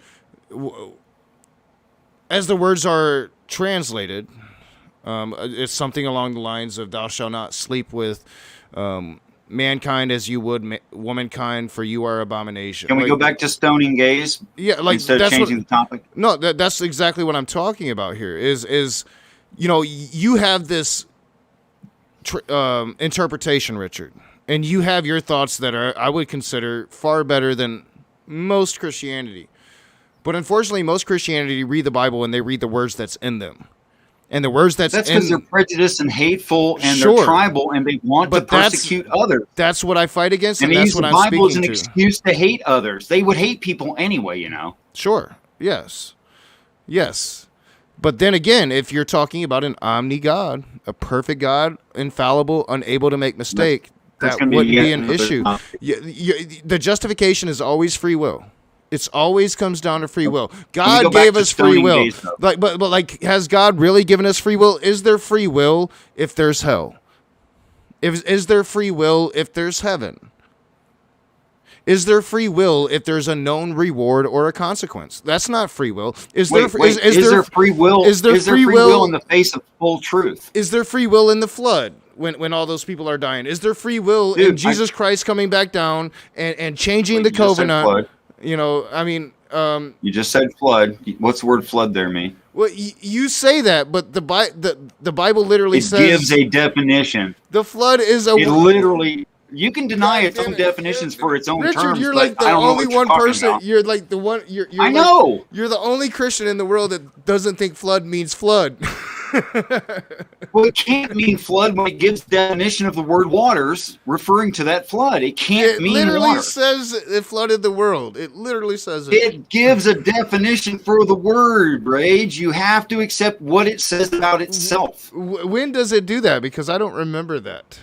Oh, in the book of Revelation, I believe the last book ever written. Are you what? Wait, we're talking about the flood story, not the crazy motherfucker at the very end of it. Did you just assume more than one author to the Bible? Did you just assume that?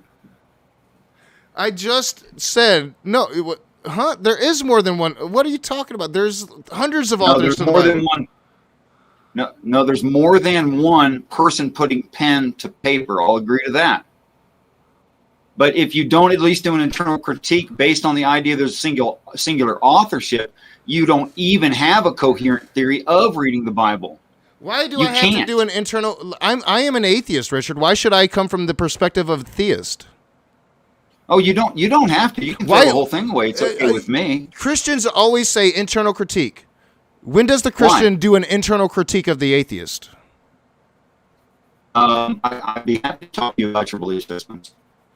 I mean, it's never turned around. It's never, the Christian has to do an internal critique to understand atheism. I'm not sure you want me to turn that around. The atheist has to do an internal critique of the Christianity. But I naturally do that, Richard. I used to be a fucking Christian. I'm sorry. I naturally do it. And I congratulate you for leaving something that did not make sense to you. Congratulations for standing your ground. I mean, I want to do a show with you sometime soon, bro. But I'm gonna par it out and let Brent get back to it. But it was fun anyway. Thanks for letting me off. I appreciate you coming on. I didn't mean to come down on you too hard. Hopefully, I went too hard on you. You didn't come down on me too hard. You attacked a position I didn't hold. I don't get it. Like what? If a definition is given within your love letter to your lover, and I rejected the definition you gave for a word, how am I supposed to make sense of the letter? I can't, which is why Christians can't make sense of the letter. Well, I don't see. I think I did address that. your beef isn't with me, Richard. I just read the Right. Bible. I'm an atheist. Your beef is the rest of No, you're not. Christianity. You're reading it as a Christian, though. No, I swear to you, I'm going to show you eventually. No, if I was reading it as a Christian, I would believe it. No. There's a difference between your confidence in the claim You're trying to and the coherence of the claim itself. You're trying to put innate Christianity where it just isn't. It just isn't. No, There's not not innate Christianity there. When I read the Bible, I read it without belief. I read it for the words that it says. I know that. I wish Christians would. Okay, because then they would be atheists. Do you agree with me? There's a difference between your belief in it as a truth and your reading context. Is there a difference there? Sure. I read it as the book it's written, Richard. I don't read it. No, you don't. You read it as a Christian. No, I don't. It has nothing to do with its truth value. If I read I'm going it to show as, you eventually that you do. If I read it as I'm Christians, Richard, then why in the fuck does every Christian that sees my interpretations of my Bible as stupid, why do they get so butthurt? Oh, well, they're just butthurt anyway. No, they're Christians. They're butthurt because I'm reading it completely opposite from how they read it. They don't, like, Jill claims that I can't even read the Bible, Richard. I don't understand what you're saying here. Jill's going to say anyway. I'm sorry, that's no proof. I mean, I see your point, but Jill's no proof of your point for sure. I have never had a Christian see my Bible is Stupid series and say, you know what, bro? Good Christian there. No, it's never happened. No, they wouldn't say good Christian. They would say good contextual reading or good exegesis. Not even that. They don't even say that. They're like you're stupid and you don't get it. Of course they're saying that. Of course they're saying that. My point is not how much you believe it's true, but whether or not you're reading it with Christian context. That's my argument. How else would you read it? And you have varied from that one time. You have got out of the Christian context one time when you notice that it looks like they're making all these spaceship and aliens references. You did do it one time. Why would I read the Bible more? Why would I read the Bible as a non-believer in any other way than to study it for how the believers are studying it? For looking at it how the believers are looking at it. I don't believe in none of it. No, that's talking about its truth value. When you looked at it and you said, look, this looks like alien crap, and you're right, it does. That was the one time you got out of the Christian reading frame. It's the only time you've done it. I'm just recommending you do it more. Well, even with the alien crap, it still says that homosexuals are abominations. No, oh gosh. It clearly says I understand. I understand what Demolish is getting at as far as the homosexuality thing. You do realize that the Bible teaches that all sin is equal. So if we have a God who is able to forgive, he can forgive. The Bible does not teach that. It is in the book of James, chapter 4, verse 11 through 15. Then why do I get called a reprobate almost every day of my life? Because you're talking to Christians who don't read their Bible. No, but why is there a reprobate doctrine? Well, I got people every day telling me I got shit for brains, but nothing's pouring out my ear yet. So it is what it is. Peace and respect, Marty. Yeah, I'm trying to get her on the screen. Hi. Wrong button. Hey, Marty, how you doing? I hope your day's been good. Hi. Yeah. Work right. I have about maybe 10 or so minutes before I have to feed my I've already went like way longer than I was actually expecting to. No, I mean, I appreciate the heated conversation. I just think you're wrong, Richard. I think that you're implying. That's okay. I think you're implying innate Christianity when I'm not. I can only read the Bible as an atheist, so I can only read it as an atheist. I read it for the words that I read. I don't read it as a Christian. I'm not looking for an exegesis. I'm not looking for an internal critique. I'm not looking for any of that. I'm looking at the words for what they say. And yes, I think that if you can look at this Bible and you can clearly see an ancient alien story here if you look at it in that context. But you can also but unfortunately, everybody reads this Bible and they see it in the Christian context. So that's what I have to address. Dogma. That's what I have to address. And whether you believe it's all ancient aliens or not, there is still a doctrine and there is still a tradition within the church of discriminating and oppressing homosexual people. Sure. Based upon what the words Absolutely. actually Raging, say. Raging, I myself, I have, and I'm sure you've heard me say this, I have a lot of issues with how some denominations and religion does things, whether it's Christian or Islam or whatever. But don't throw out God just because men do and say stupid things sometimes. But it's in the Bible. That's why No, that's it's in why it's there. on God, because it's in the Bible. It's his commandment. Okay. That's why it's on God. And I hate it when Christians run away from that. My family is doing that right now. And they're mad at me just because, like, I didn't even say it to everybody. But, like, God damn it, you guys fucking think my cousin's going to hell because she was gay. And for you to fucking sit here in denial of I it, don't it's think fucking that. disgusting. Well, I most don't- Christians do, though. Most Christians are not the Bible, though. The Bible says it, though. God damn it. No, it doesn't.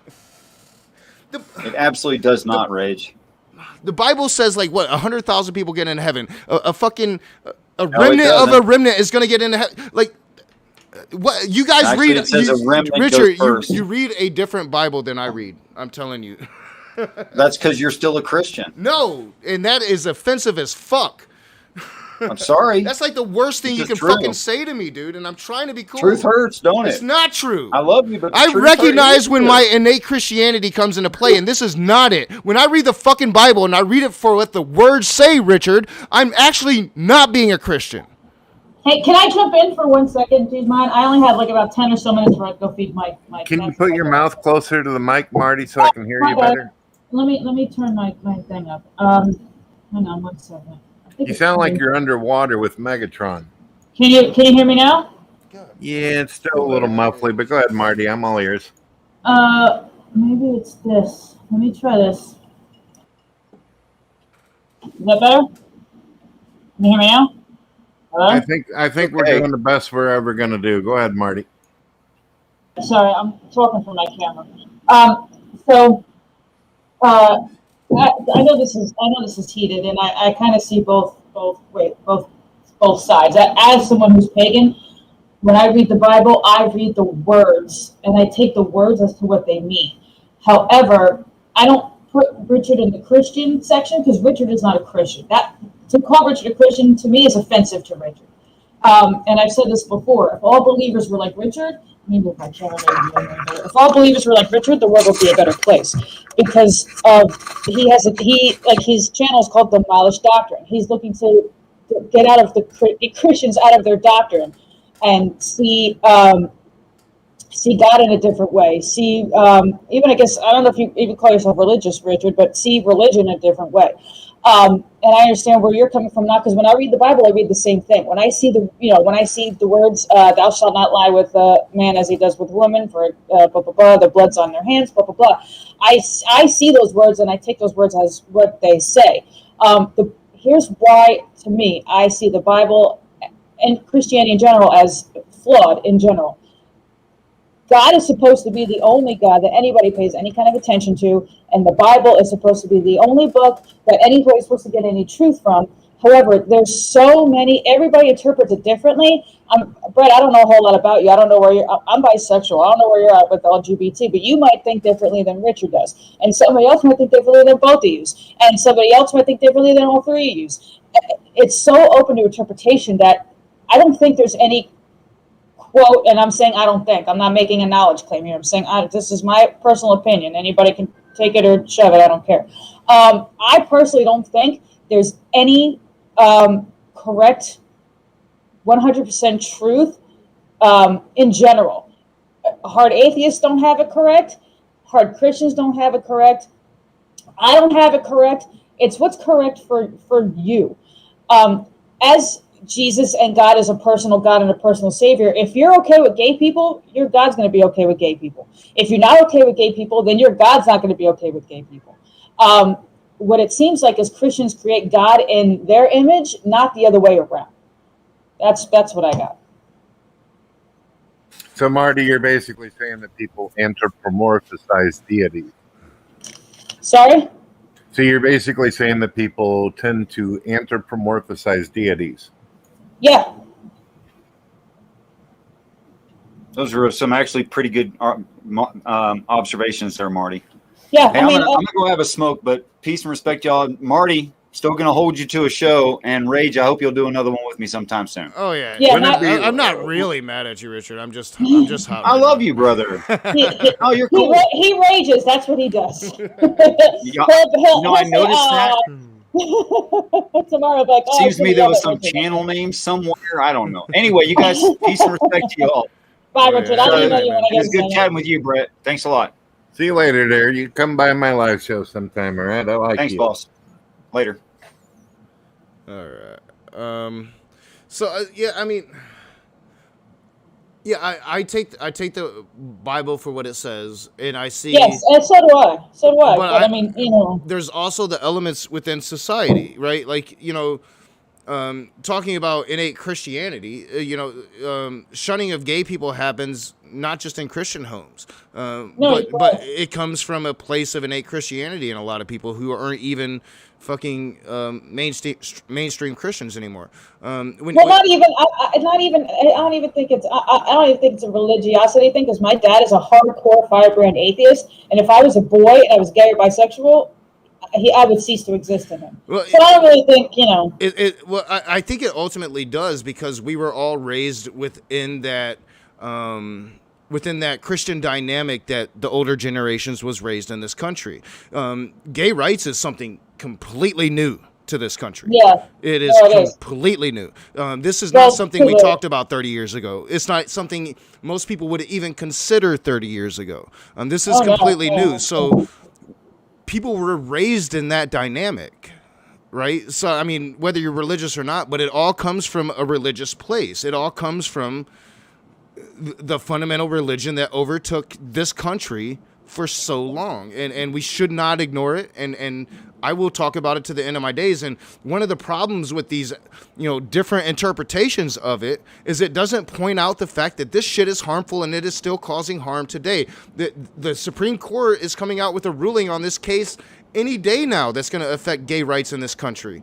And you're correct. And you're correct. But Richard doesn't stand on that platform, right? You know that, right? Yes, but then when you come and tell me that I have innate Christianity, when I read the Bible for what it is and I live in the reality for what it is, you're doing me a complete injustice in this conversation.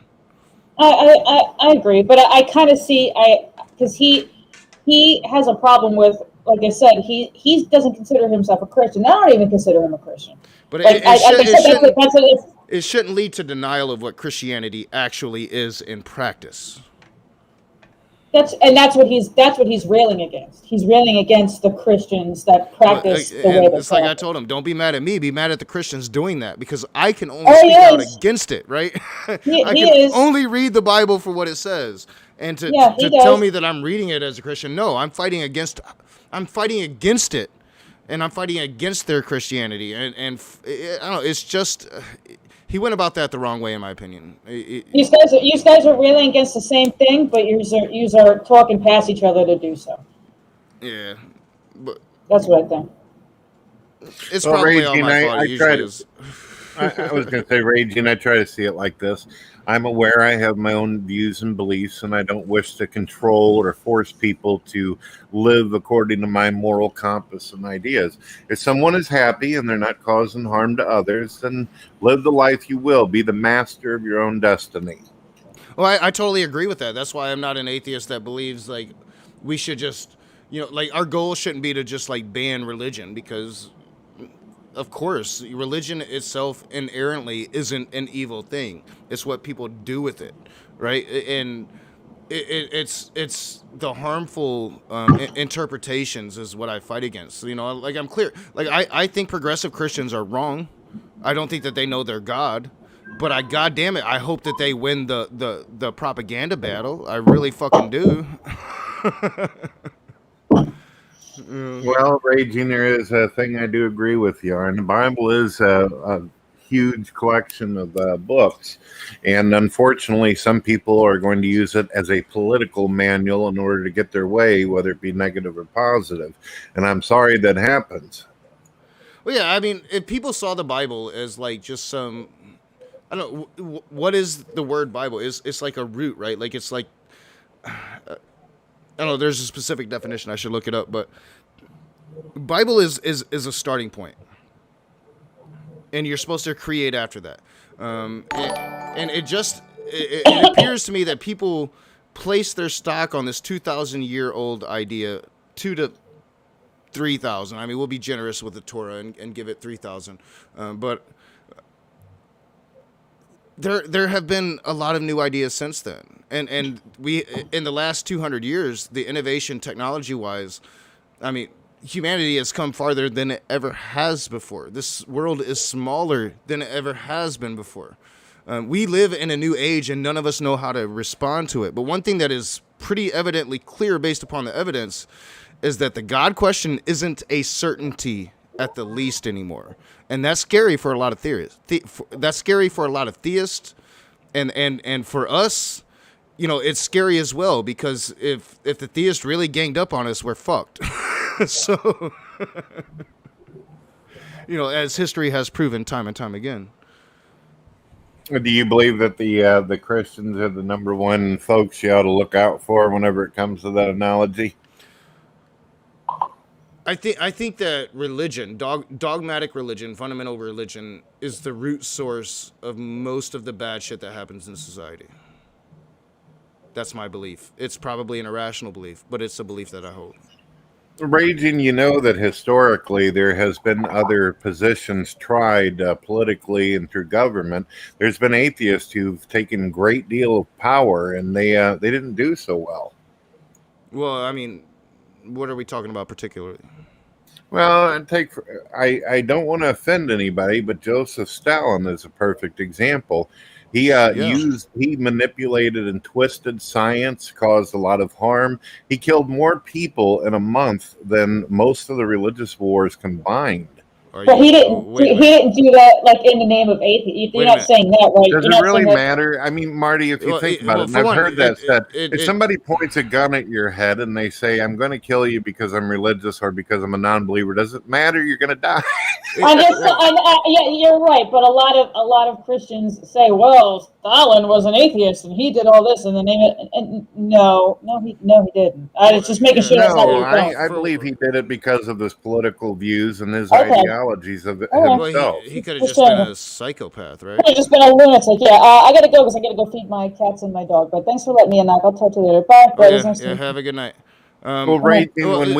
See you later there, Marty. Raging, when we look at Stalin now and people like Adolf Hitler, we see these people as absolutely demented and deranged. But back then, when they were leading their countries, they were respected. There were atheists who were actually bowing before these type of people. Well, I mean, you're lumping Adolf Hitler in there. Why? Well, Adolf Hitler, have you ever, what is the book called? And when it comes to Hitler, there wasn't many atheists bowing to Hitler. There was a whole bunch of American Christians doing so, though. I know that there are still some non-believers out there that say that. I'll address Stalin, but you threw in Hitler, and I mean, Hitler was a Christian. There's a book out there of a journal that Adolf Hitler was writing, and it is put out there. You can actually get it on Amazon, and he made fun of Christians. And I fully understand that. Yeah. He saw them as a threat to his what was it, the Third Reich? But it was a threat that he was going to deal with lastly. Up until that point, he was placating to Christianity, and he was propagating his Catholic roots and his hatred of Jewish folk. I mean, historically, we know like he was raised a Catholic. He was a Catholic. He got into the supernatural and the occult. He got heavy into drugs. And I know the book that you're talking about. I've read excerpts from it. I'm not going to pretend that I've read the entire thing. But we know for a fact that, yes, he was planning on turning against the Christians within Germany because he saw them as a threat to his power. But he totally placated to them. And the Nazis were 99% fundamental Christians. That's without a doubt. There were some Nazis that were Christians. Germany itself, Germany was a Christian nation, Brett. But Adolf Hitler actually referred to Christians as being mentally ill, delusional, and he also referred to God in his later writings when he was like doped out on drugs, and yes, but like he was fundamentally a Christian, and his atrocities were some fucked up weird religious bullshit that he had going on with the Jews. So I mean, just to lump him in there, you're just totally off historical point. But we can go back to Stalin, who was an actual atheist and was a psychopath, for one. For two, was another person that actually fought against the fascists, and without him, we wouldn't have beaten them. If Stalin's Russians didn't sacrifice more people than anybody in World War II, Hitler probably would have won. And for three, when you're talking about communism within Russia, you're not talking about communism. You want to put it on this like atheist civilization when it wasn't. It was a civilization based upon the Communist Party. No, I'm not trying to push the communism. I'm well aware there are some theists out there that are for communism and socialism. And when I say the Communist Party, I'm not talking about communism. I'm talking about the Communist Party within Russia. Because in communism, there is no state. We've never actually seen communism on this planet Earth, Brett. We've never seen it. Yeah, I guess people have their point of view on that. I mean, no, that's communism. Go study it. There's no state in communism. All right. Well, you got any more questions or things you'd like to discuss? I've been enjoying myself, Ray. It's always a pleasure to chat with you. I do want to end it soon, but like you made this reference, like, you know, atheism and Stalin killed more than any religious war. And I want to know how you get that, because I don't even think we can put a number on the death caused to religion. Like just for instance, like it's mainly, you know, right-wing conservative Christians that fight against universal health care in this country. And how many people die every year just because they don't have health care coverage? You know, I mean, you want to talk about religious wars and the Inquisition and all the burnings of people. We don't even know the accurate numbers there. If you want to talk about how many people's religions have genocided, there's no comparison, because the only thing you can do when it comes to like atheism is try to compare us to what happened in communist Russia. But you just cannot do that. Communist Russia was always a fundamental religious religion, or a religious country. And then they had their revolution in 1904, and they tried to make it atheist by the state. And that just doesn't fucking work. That was a testament that you can't just take religion away from people. You got to defeat it just at the roots of its ignorance. You can't just take it away from them. Let me give you an example of something. Stalin is estimated to have killed over 80 million people. Do you know what is one of the most religious countries now? What is one of the most religious countries now? Outside of the United States, it's Russia. Russia is a deeply fundamental Christian country now. Yeah, I've heard that. Yeah, and Raging, the other thing is this. Think about this. If you bring up the Crusades, the Inquisitions, you want to bring in Torquemada, all these fun guys in ancient times, think about this. These guys were fighting on a battlefield with swords and shields and, you know, wooden planks. But Stalin had his finger on the button. He could bomb you. He could bomb. What are we doing in the Middle East? What are we doing in the Middle East? Horrible things. I mean, we have our fingers on the buttons. I mean, George Bush himself said this was like some kind of Christian versus Muslim thing. I mean, you know, what are we doing in the Middle East? What is being done? I mean, how can you put a number on the deaths caused by religious atrocity? I don't think anybody has ever tried to.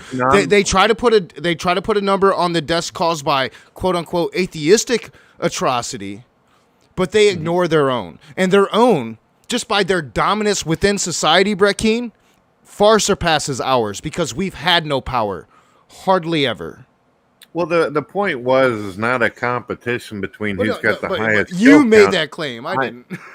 Well, I was telling you how many Stalin did. I wasn't trying to compete on something. Well, no, you said that, you know, just Stalin alone killed more than any religious war could have ever done. And I'm just like, how do you even know that? Like, we've had religion for 10,000 years. How can you put a number on how many people have died within the context of every religious war since religion has been on this planet? Well, that's the estimate that they give on the numbers. Over 80 million people by Stalin alone, and then there's Mao and a bunch of other figures that have done some things. Yeah, but the point is, whether it's religious or atheist, especially when you, well, real quick, but especially when you bring Mao into it, though, then you got to really speak to the dynamics of the government that they created. You know, so with Russia, you can say, well, Stalin just took over a communist state and did a very psychopathic thing, right? And then other people preceded him with that. You know, he set a standard. But with Mao, you're really looking at the dynamic of the government he set up. And Mao pretty much set himself up as God. So you can't even really put that in atheism because Mao was the God. The same thing is happening right now in South Korea. Have you not cracked jokes about being a deity yourself? Well, I'm a god of men. But you know that's just a metaphor. That's just a metaphor. Yeah, that's just a metaphor. But like no, the same can be seen right now in true history, like just true events of what's going on right now in South Korea. South Korea has that same dynamic where they have set up their supreme leader as a god type figure. That's what happened with Mao. And Mao again was just another fucking psychopath. If you actually study Mao, he was a great man, and then he just went fucking crazy. It's just corrupt with power. You really need to study Mao if you're going to talk about him. What do you think about Jim Jones? I've read a little bit about him. He was the suicide guy. Yeah, he put cyanide and killed men, women, and children for the longest time. People. I think I'm watching a documentary. I started watching it. I've only watched like a little bit of it on Hulu. I think it is. For the longest time, people used to believe Jim Jones was religious, but I've got recordings of him, and there's recordings on the net right now where he asked people to bring Bibles to his temple and then wipe their ass with it and stomp on it. He clearly says... I think that often happens when you... what I do know of Jim Jones, like he was claiming to be the new prophet, right? Like, so he was a prophet. And I think that often happens when you have somebody coming in as the prophet, they try to shit on the old. It's still within the context of the religion. You can't take it away from the religion itself. Jim Jones would just be doing basically what Jesus did. Jesus was a prophet that came after other prophets and said, "Hey, look at me." Well, not Jesus really, but his followers. But any prophet would be the same way. Like you can look at the Prophet Muhammad. The Prophet Muhammad came into Islam. He said, "I'm the last prophet." Jesus, he was just another prophet too. I mean, they all shit on the old ones. I think you're talking about David Koresh claiming to be some kind of prophet. Jim Jones didn't. He just said he was an atheist. Jim Jones claimed to be an atheist? I thought that was like a Christian thing. No, there's recordings of him where he's talking on the phone with his lawyer, and he goes, "I'm tired of people saying this. I am an atheist. I don't believe in some stupid sky daddy." He's recorded saying things like that. Didn't he lead a Christian congregation, though? Like, wasn't it a he Christian had cult? he had a Jim Jones temple where people could come, and it looked like a congregation type of thing, but they were non-believers. He killed a bunch of non-believers when he did what he did. I don't think that's accurate, but I'll look into it. I'm not gonna take a definitive. Like, Jim Jones isn't somebody I've really looked deep into. But like, all right, so like, say it's true. Say Jim Jones was an atheist and he killed a bunch of atheists. How many times has that happened within Christianity? There's been a lot of times throughout religion, as well as non-beliefs, where a man or woman stands up, gains power and authority, and it gets to their head, and they start killing people. Yeah. Yeah, I mean, I don't think any atheist is going to make a claim like, I've never made the claim, like, if you get rid of religion today, you get rid of all the world's problems. Like, you're just going to have some utopia where everybody gets along, like they're smoking the best weed and getting along. No, you're still going to have human problems. You're just not going to have the dogmas and ancient traditions clouding solutions to those problems. Raging, do you agree that if we were to do unto others as we want done unto ourselves, love our neighbors, love our enemies, that we would be living a good life, all of us? Sure, I would agree to that. Unfortunately, Christians would have to start doing it and stop worrying about gay people and stop worrying about everybody that doesn't believe in their God. Stop trying to influence it politically. Like I said, like right now, we're waiting on a Supreme Court decision to see if gay people's rights are going to be taken away. Well, think about this, Raging. I don't know if you've put some thought into this, but you even pointed out earlier that Christianity is the majority. If this is true, and this is a Christian country or inspired, well, think about it. Raging. I think If it is it's still a mostly majority, Christian- but it's a decreasing majority. Okay, well, fine, decreasing, rising. The point is that Christians would have had to stand together, being that they're the majority, to accept and say, look, we've got no issue with homosexuals. Let them do what they're going to do. Don't you agree? That's how democracy works in the country. That's how it should. That's how it should be. So there you go. You've got a handful of clowns out there who hate on homosexuals, but a majority of the country says, "Hey, wait, no. Right. No, I misheard you. No, I would say that the majority of Christians definitely hate gay people. Definitely don't want gay people to have equal marriage. Do you want gay people to have equal marriage? I believe that people should be able to have free will and choose to live the life they want, as long as they're not harming you and I. Go for it. But you would have to agree that most Christians don't think that. Most Christians are, they're even against like civil unions. So like being disgusting and changing the name of it isn't good enough for them. No, they don't want it. And it's shameful to even ignore that fact. Like, no, most Christians don't want it. Even the Christians that will fucking tell you that they don't care, they fucking care. Well, Raging, to be honest with you, to be intellectually honest with you, I don't know all Christians no more than you know all atheists. But if I run into a Christian who's talking about burning us at the stake along with a group of homosexuals, I'll have a talk with them for sure and say, hey, they maybe don't talk. Most Christians don't talk about killing homosexuals. That's like Matt Powell in that group. Most Christians don't go that far, but they don't want them to be. They don't want them to have the same rights. And they definitely don't want nothing to do with them. Don't ask, don't tell is like the mentality, I would say. And then as soon as it becomes known, the dynamic changes. And that's why we have shunning. Christianity does not promote, by any stretch of the imagination, some humanist fellowship with gay people. It is the exact opposite of that, Brett. Now, are all Christians homophobic? No. But I would still say most in this country are.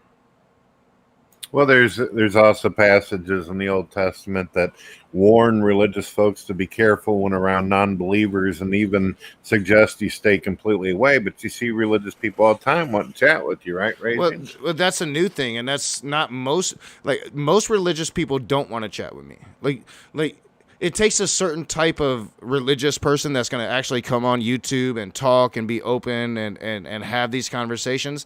Most religious people in my life don't want to have these conversations with me. Like I said, there's a no talk policy in my family. I'm not allowed to talk politics or God. Those are the are the Ronnie rules in my family. No politics, no God. Have you ever said to your family, look, I'm an open-minded person, and if you're willing to have an intellectually honest conversation, I think both of us could actually benefit from this conversation. Yeah, they don't want to have that. They don't want to have that. For one, I lived with I don't want to get into too much detail, but I lived with I lived with some of them for a while. As I was coming out of Christianity in an attempt to kind of grasp back onto it, and I saw the inner workings, and yeah, they don't come at me. Yeah, I had a few folks back whenever I labeled myself a non-believer who they did distance themselves from me. I know how that feels, and it's not good. I'm sorry you're going through that. I mean, I'm used to it now. Like, it's something that I fully accepted. Like, I think most people that live in a closet realize, like, once they come out the closet, shit's gonna be different, right? I think I'm luckier than most because I am the type of person that can come on the internet and have conversations and talk about it and just be bluntly honest about it. You know, I don't think a lot of atheists have that. And I think as a result of that, a lot of atheists don't claim to be atheists. A lot of atheists don't understand what atheism entails, quote unquote. Like, it's simply like 25% of the country's nuns, right? Like, so I don't think I think they're afraid of the term. But it's just like if you don't believe in the bullshit, you're an atheist. right? Like, it's fucking weird. But then you get into deism and all of that shit. But we're a growing demographic, and more people are going to turn this way. That's why, like, there's certain pushes from the deeper fundamental groups of all religions to have as many fucking children as they can. They understand and they can see the numbers. Secular people, humanists, aren't having as many children, and they are pumping out a shit ton as to try to counterbalance what's actually going on in society right now. Raging, I asked you a question earlier. If you had the choice in the matter of God showing up and you could interact with them, why was your first instinct to get aggressive and go after him in some kind of aggressive way? Why not talk to him? I went after the Christian God aggressively because I feel like the Christian God deserves to be gone at aggressively. Now, if that God coming down, that's the creator of the universe, was, say, Wankantonka, or, let's think of one that's not, one of the Hindu gods that doesn't go around and kill everybody. I don't know. But like there's a few gods out there that would be more humanist, or say it's a deist god, this mind of the universe that's just so fucking omnibenevolent and beyond time and shit that it understands that it can't understand us because we're so far beneath it. Yeah, man, cool. But when you talk about a Christian God, well, then that should be opposed. Raging, what would you do if you went into this building where God is perched up or standing, and when you got to the top floor where he's sitting, all those you loved that have passed are there waiting for you with open arms? Does the Bible say that's going to ever happen? Well, the Bible doesn't say it doesn't what does the Bible say by name. Do you know what the Bible says about the afterlife? Well, for me, it appears to be an eternity with God. Well, I mean, it says you come to him as a newborn babe, which means you're reborn. You're not the same person. And it pretty much speaks of a servitude to God for eternity. Servitude is slavery. Well, there are passages where people are completely aware of each other and have memory of their existence prior. Where? Well, like, for instance, there's what is that passage where Jesus, he speaks to a spirit, and the spirit is talking about how thirsty it is, and also asks that his other loved ones are warned about what can happen. Well, I mean, if it's speaking to a spirit here on earth, that would be a spirit on earth, not a spirit in heaven. Well, I was talking about someone who, unfortunately, apparently it's described as a condemned person. I mean, so, like, was this during his life that he spoke to the spirit? Yeah. So, it's so I forget the name, but it has something to do with the bosom of something. And was speaking to spirits a thing that happened predominantly through the Old and New Testament? The New Testament seems to be more of interaction like that. There are some supernatural references in the Old, though, especially in the book of Daniel. I would agree with that. And also, I would say definitely the Samson story is... I mean, it's an angel that gave him his powers, but still, along the same lines. But I would definitely agree, like, New Testament, you definitely had, like, an era of people where they were speaking to demons and spirits and on the planet. I think there was some, like, fight between Peter and some, like, wizard dude that was following Peter around. It could have been Paul, but I think it was Peter. I can't remember the wizard's name, and they had some, like, spiritual demon fight and shit in the streets of some city. So, I mean, this was something that was happening. It was a fad during that time. So when Jesus was speaking to spirits, that's literally what people were doing back then. It wasn't like he was talking to somebody in heaven. When it talks about heaven in the Bible, it talks about servitude, and it talks about coming as a newborn babe. You're not going to remember your family. I mean, these are illusions Christians have. Just like every time they go to a fucking funeral, they think that their loved one is meeting God now.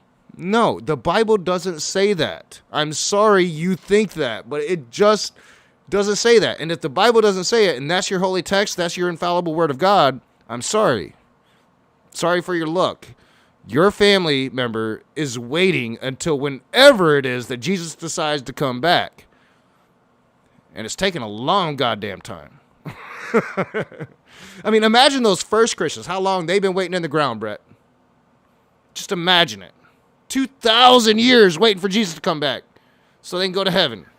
Yeah, but from the point of view of someone who's dead, it'll be as if they woke up in 1 second later. Sure. Yeah. Yeah, because where did they go? To non-existence. No, it's called the Great Sleep. They basically, it'd be like they sleep and then they wake up in a second.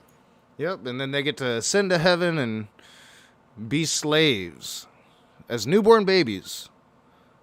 I mean, it's just the illusions that Christians hold. You've been told a thing your entire life. You was told it since you were a child. Christians. And they just, it's really hard to break that. You know, imagine if, you know, the entire world, just imagine if, like, parents never told their children. Every parent on this world, just one generation, is like, nope, we're not going to tell our children that Santa Claus isn't fake.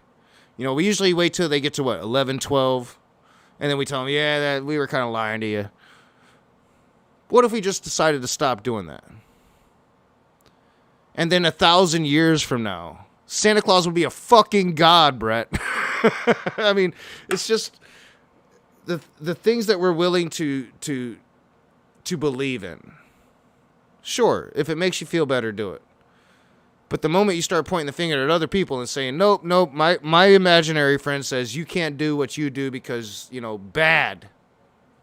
Well, then I have an issue. Well, you have beliefs of wrong and right, don't you? Oh, I'm sure I do. Yeah, plenty of them, I'm sure. You probably got some things that you consider that are wrong in the world. I mean, I've heard quite a few of the complaints. Does that make you immoral for having these views? Like which views? Well, like, for instance, you believe that religion is no more than a delusion and people are following it like little kids and they're going to be slaves when they die. And you kind of give the analogy that people who think like this are kind of stupid. Well, no, I mean, I think they have a false belief. I try to stay away from the word delusional. Every once in a while we have some fun, maybe, but I think it's a false belief, and I think that once you have a false belief, it can lead to the acceptance of other false beliefs. It's why, you know, I'm not surprised when, you know, if you can believe in this imaginary friend and think that that somebody's watching you when you're in the bathroom taking a shit, then you'll believe anything. Well, I mean, if you're truly convinced 100% that it's absolute nonsense, then you might as well not tiptoe around it. Just say people who have views of God or an intelligent designer they suffer from mental illness, perhaps delusions or hallucinations. I don't believe that, though. I don't think it's I don't think it's a mental illness. They just have a false belief. A false belief that can be harmful. What would be the true belief? I know, something based on evidence. Okay. Well, what would that be? I think there's plenty of observable evidence out there. You know, we have a fossil record. We have a science now. We have I would say a firmer and firmer understanding of prehistory now. I would say our science is getting much better. There's plenty of evidence out there for what really happened. Why cling on to the stories we created starting 10,000 years ago? So what do you say if I were to ask some questions? Let's say we did throw God right out the door and say, okay, enough of that conversation. And I were to say, all right, Raging, they claim that you came from a fish. Is there any evidence for this truth belief? Same answer as God. I wasn't there. I don't know. Okay. Yeah, I mean, what about, do you have any evidence that you and your family actually descended from primates? I totally believe that. Well, I know you believe that, but do you actually have some kind of evidence on hand that you'd be able to give so I can say, I accept that you came from a primate? It's called the fossil record. Go look it up. Are these fossils connected to your relations? Huh? Are the fossils that you speak of, whether they're in a museum or found in some kind of dig, are they related to your relations? Are you speaking of Homo sapiens? Some of them are. I mean, the fossil record shows the progression of hominids. Again, like when it comes to this question, there's plenty of people out there that could give you a more specific answer. But Well, I mean, let me give you an example. when it comes to evolution, when it comes to our evolution from primates, we have clear, solid evidence of that. What we don't have evidence is that God made us 6,000 years ago with Adam and Eve, and Eve came a little bit later from the rib of a dude. We have no evidence for that. I'll let you talk. I'm going to go fill my drink. I just got to put you on speaker. Okay, that's fine. Raging, if you and I were to go out and I were to buy you like an ice cream cone or something, and then we head into a museum and it's filled to the brim with bones and skeletal structures of primates, dinosaurs, whatever, you can dream up. How would I go about knowing that that thing used to be your ancestor? How would I go about doing this exactly? I got to give him a moment to be able to open the mic. All right, so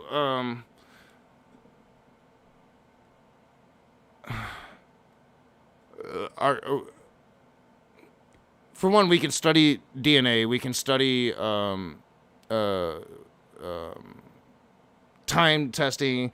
I don't, like I said plenty of times, when it comes to this question, there's scientists out there that can give you very specific answers to this. I've seen enough evidence to convince me that their science is pretty true, and no evidence to convince me that God did it 6,000 years ago. Again, I'm gonna go finish filling up my drink. Okay. Take a little bit more time with your question this time. Well, raging. What would it?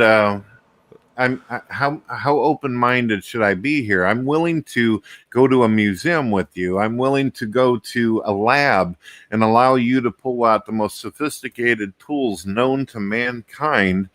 You say DNA. All right. So if we get some DNA, I'll take a shot. I hate needles.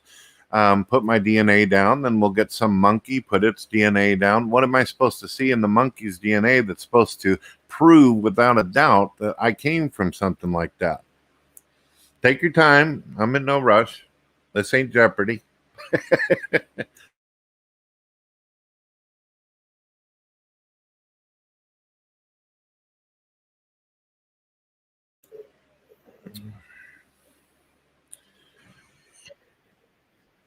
Everything, all right. So everything's unmuted. All right. So, again, there's actual evidence that suggests that there was an evolution of primates, and you can go and look at they have all those charts and shit, but I would have to turn that around. What evidence can you give me that God did it 6,000 years ago, Brett? Like what? I mean, convince me that God did it 6,000 years ago. That God created all of civilization based upon two human beings 6,000 years ago, and that we somehow survived a global flood and populated this world as we have in 6,000 years. What evidence do you have of that? Because all evidence is in contrary to that. Well, I could name off trillions of things, everything that exists within the universe. Just look in the mirror. When you're holding your daughter and giving her a big old hug, to me, that is evidence of God. Don't you see an angel? Well, no. I asked for evidence that God created humans on the spot, like instantaneously. What evidence do you have that God created humans on the spot instantaneously, and that we didn't evolve to what we are now? Raging, would you not agree with me if I were to tell you that it has been observed with your own eyes that humans give birth to humans? Is that scientifically proven? You've seen it for yourself, right? Well, yeah, but we also know there was a stretch of about 3,000 years where Homo sapien humans were having sex with Neanderthal humans, and two species were actually crossbreeding. Well, I've got a couple family members that are alive today that look like Neanderthals, but just because there's similarity doesn't mean this is history. I mean, we have evidence of this. We know that this happened. Okay, how do we know that a Neanderthal ended up getting into some interspecies? We dug up the graves. We have the fossil record, Brett. There's evidence. Go look it up. Go look it up, dog. Right, well, don't trust me. Trust Google. or don't even trust Google. Just go look at the evidence, man. I mean, I'm just saying because it's there. All right. So you believe that Neanderthals had sex with these folks For 3,000 years, yes, they did. The Neanderthals eventually went extinct due to, I believe, massive climate it's highly suspected because of the influence of Homo sapiens being a far more advanced species, but also it's just their climate changed. The way that they had adapted to survive in harsh climates, well, the climate changed and became not so harsh, and that made it hard for them to survive. Raging, you agree that you and I are in the same position whenever it comes to this. If you bring up something, no, we're not. I'll have to go Google it, and I'll be finding sure. cartoons and charts. I'm just but giving how you, can I verify the information? Well, see, the difference here, Brett, is I'm giving you a very bad synopsis of what the science actually says, but you can go and get a far more accurate thing for yourself by just doing the research and looking at it, talking to the people, listening to what they're saying, all their papers that they're putting out, and the fossils that they're studying, and the civilizations that they're digging up. You can do that on your own and not have to take my really bad portrayal here, but there is no evidence that this God shit happened. None. There's none. Like, I asked you this earlier. Why would God put all of this false information out? Like, just like he's punking us, leading us astray with all of this fake ass shit. Because God did it and it doesn't have to be 6,000 years ago. However long ago you think that God just put us here. There's no evidence for it. Like, there's nothing. Why isn't there evidence for that? Well, Raging, you've looked at the Bible. Do you agree that God warns us there's going to be deceivers and people who are trickery and will say and do anything to hurt us? Of course, anybody that doesn't believe, so a religion is going to promote that. Like, there's people going to come and tell you that this is bullshit. I mean, bullshitters are going to say that, right? So you're thinking these folks had some intuition, huh? I mean, they're human. So how would I'm serious. I give you all the sophisticated tools, a lab, anything that you want provided in order to prove that you came from a fish. How would we go about this? See, you keep going back to the fish thing. Why not just take it back to that first celled organism? Why does it have to always be a fish? Yeah, if you want to go to the whole slime or materials floating around, that's fine. I mean, that was like, I was raised in North Carolina in the deep South. I went to school a while back ago, and even I learned about the amoebas. Coming up, like elementary school, Brett, in North Carolina, I learned about the amoebas. Where do you think this material, at what point in existence do you think it came to life or could be defined as living? I'm 43 years old, man. 43. I'm not. You're talking about something that happened 3.5 billion years ago. I don't know, dude. That's always been my answer. It'll never change, Brett. I hear you. But can you see it? I mean, I'm basically, my claim is that an intelligent you're trying to tell me, guided process. Why don't you tell me what you know about what happened 3.5 billion years ago? Well, I'm not sure if that is. I have no way to be able to measure the age of the Earth on that. I don't know if it's older or less or what. We have ways to measure the age of the Earth, though. You understand that, right? Well, Ray, do you know that our world has been through cataclysms? It's been hit by just unbelievable forces from the universe. I mean, it's been hit by meteors at times, sure. Yeah, it's been pegged over and over. Have you seen the moon? If it had trees and plants, it'd cover up some of that, but goodness gracious. I mean, the moon is a satellite thing. It's not the Earth. Do you agree with scientists whenever they claim that the moon is actually a chunk of the Earth? What scientists claim that? Well, that's how they believe it happened. They believe that the Earth had a planetary collision and broke off a piece and created the moon. First time hearing this. What scientist? Well, let me put this up for you. You can share it if you like. Let me. Isn't that weird? I don't. I might. I don't really have it set up for that. All right. So let me see. Where's it at? Let's see.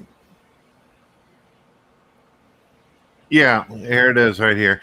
It smashed into the developing Earth 4.5 billion years ago. This collision produced enough heat to create magma oceans and ejected a lot of debris into orbit around the Earth, which subsequently became the moon. All right. Yeah. So that makes sense. Yeah. Maybe. So what? What's so strange about that? I mean, you find that more strange than what, like God waving his hands and making the moon? Well, first of all, I'd like to know what this planetary thing is that they claim ran into the Earth, and where's the rest of the debris? I don't know, dude. Go talk to them. I don't know. Like, but I mean, like, honestly, like something crashing into the Earth, you know, at the very beginning of when the Earth was forming together, that would be like a chaotic system, I would guess. You know, you have a bunch of gravity working, particles come together, you're forming mass where there wasn't mass before. Sure, I could see something like colliding and then creating debris. That makes more sense than, you know, God waving his hands, making the moon. It makes more sense than, you know, like aliens dragging the moon from like, I think it was Jupiter, whatever that conspiracy theory is, right? Like. You know, like, there's been so much shit talked about the moon. I don't. Again, I'm 43 years old. I can only go based upon my life experience. In my life experience, I see no God. I see no reason to think that God waved his hands and made that shit. But I think that we have plenty of reason and evidence, solid evidence, that can give us decisive conclusions about how we got here and today. And we can map that out. We can get a clearer and clearer understanding of it as we move forward, but that's going to be harder to do when you have these ancient, archaic institutions holding us back. Well, as far as the moon concept goes, and I hear you on the gravities and the forces of the universe, but where do you suspect all the other material went? If a planet hit our planet 4.5 billion years ago, then where's all the other cool stuff floating out there? You're talking about speculation. You're talking about a theory, for one, you know, or probably not even a theory, but a hypothesis. But for two, I mean, again, gravity would have been working in the ways that it worked. How did any of the moons form in any of the planets ever? Did God wave his hands and create all of the moons on all of the planets in the 100 billion damn galaxies that there are, and how many hundreds of billions of fucking planets and stars there are within each galaxy? Like, how long did that take God? Because we were told a week. You know, like it doesn't make sense, Brett. It just doesn't. But you're going to sit here and say that this theory of people like thinking about it, devoting their whole lives, probably have a whole lot of math behind that shit. And you're going to be like, you know, fuck them dudes. No, I question science, and I've been known repeatedly. Sure. You should I question other religious people too. Question your religion too, though. I do. I mean, question the ability of your God. If you watch the latest stream with me and Smokey, I ask him all kinds of questions about why he thinks the way he thinks when it comes to religion. Sure. Smokey's a Poe. He's not a real Christian, dude. I understand that you guys have your issues, and from time to time he can be a little rough around the hedges, but he's got quite a bit of knowledge about the Bible. I mean, he's totally a Poe. I mean, what knowledge do you speak of? Like the knowledge to be able to point the finger at other Christians and say they're wrong? No, I'm not talking about the battles that he has or relationships with folks, but if you sit down and talk with him and you bring something up in the Bible, he's pretty quick on knowing exactly where the chapters and verses are and how to get you into the discussion immediately.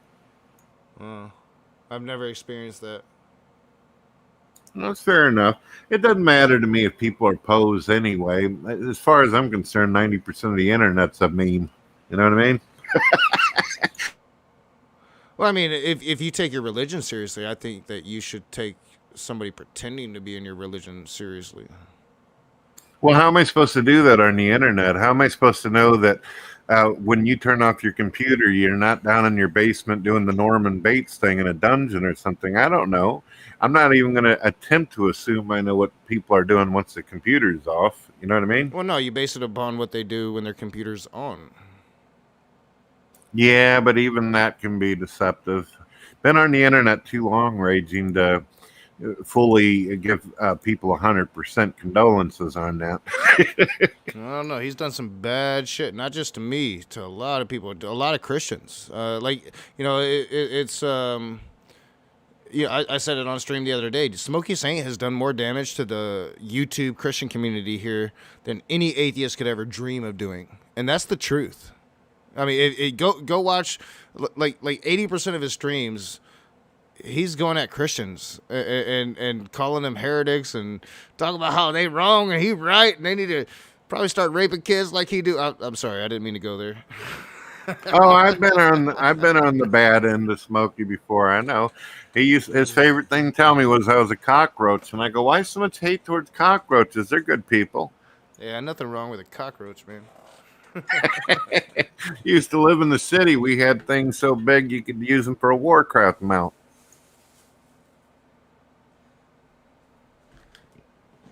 No, but I mean, this was fun, Brett. I appreciate you coming on, and I enjoyed talking with you. I really do. I know a lot of people have issues with you. I never really learned what Drags was with you. What's the issue with you and Drag? Drag who? Dragnot. Well, I've talked to him a couple times on Discord. He said that he knew me, and I'm like, I don't know who you are. And he goes, yeah, you know who I am. And I'm like, you're obviously somebody on the internet. So a lot of people who are very narcissistic, they talk as though they know a person, but they may have ran into him maybe twice or three times. From what I remember, I've seen you in rooms with Drag before, though. Well, I'm sure he's been in some rooms and stuff, especially on Discord, and I have got to talk to him, but he usually cuts me off and just insults me, and then there's no conversation. I end up leaving. Drag, I don't know. I'd have to see that. I remember seeing, like, I don't know, there was some, like, drama when they were doing, like, the new Great Debate Community channel. I did hear about him through G-Man a while back when I used to hang with G-Man. I don't anymore. And G-Man said he was having trouble with this guy and all that. Apparently he doesn't like Christians very much. That's like a dime a dozen on the internet. I mean, I have a lot of respect for Dragnot, but I won't press you too much on it. I was wondering about that. I meant to ask Dragnot about it, and I never got around to it. Just to see kind of like, what the beef was there. But I do appreciate you coming on and talking to me, man. I do enjoy your questions. That's the one thing that I've always enjoyed about you. I do think that I was pretty hard on you, especially in retrospect, considering what I've been dealing with the last 6 months. I know a lot of people don't like your questions, or I saw a couple times, it's the Brett Keane show. No, I like it when you answer questions and I can just kind of go back at you instantaneously off the cuff and just like try to just show, I don't pretend to know everything. I really don't. It's just that like when we talk about the Bible, that shit ain't real. It just didn't happen that way. And if we can agree upon that, then we can go from there. I don't think that necessarily, if you can agree upon that, that necessarily means you're not a Christian anymore. I think you nailed it when you said all that really takes is like a belief in Jesus Christ. But the Bible is an issue for Christians, and it always will be. So that's what I'll go at. That's why I go at it the way I do. I try to keep in mind that God is a mysterious force, and we should always be open-minded. Yeah, I mean... I do got something for you, Raging. That is true. That is true if the Bible is an infallible word of God and to be taken literally. All right. I hear you. I was going to say that I do have a newer video with some more interesting questions that you can do later on if you feel like it. You may enjoy it. Oh, yeah, I'll look at it. John's back, so, yeah, maybe we'll do a review with me and John looking at it. So it's not just my perspective, but John's as well. John is actually harsher than I am, if you can imagine that. I don't know if you're too familiar with John Peterson. So, or he can be harsher than me. We kind of, usually if John is being moderate, I'm being extreme, and if I'm, if John's being extreme, I'm being moderate. That's kind of how it works. Right. I hear you. So yeah, I'll definitely take a look at it. I appreciate you coming on, man. Yeah, I definitely went longer than I thought I would, but it's a good conversation, and I always enjoy your questions. Yeah, I'm interested in how you move forward. With your new channel, what you're doing over there. Yeah, we'll see how this goes, man. I know that I'm gonna try not to be just so hypersensitive as I used to be, as I get back into doing these live conversations and shit. Like, I want people to be able to speak their piece and be themselves, and I'll just combat what I'm hearing. So I'm going to try not to be so sensitive. I can't promise, but I'm going to try. Fair enough. If you sense that going in somewhere into a room is going to be annoying for you, then don't bother with it. Unless you're getting paid. Like I tell people, unless I'm getting $1,000, I ain't coming into a room where people can rip me apart just for fun of it. I'm getting better at that. I failed at that for a while, but I'm definitely.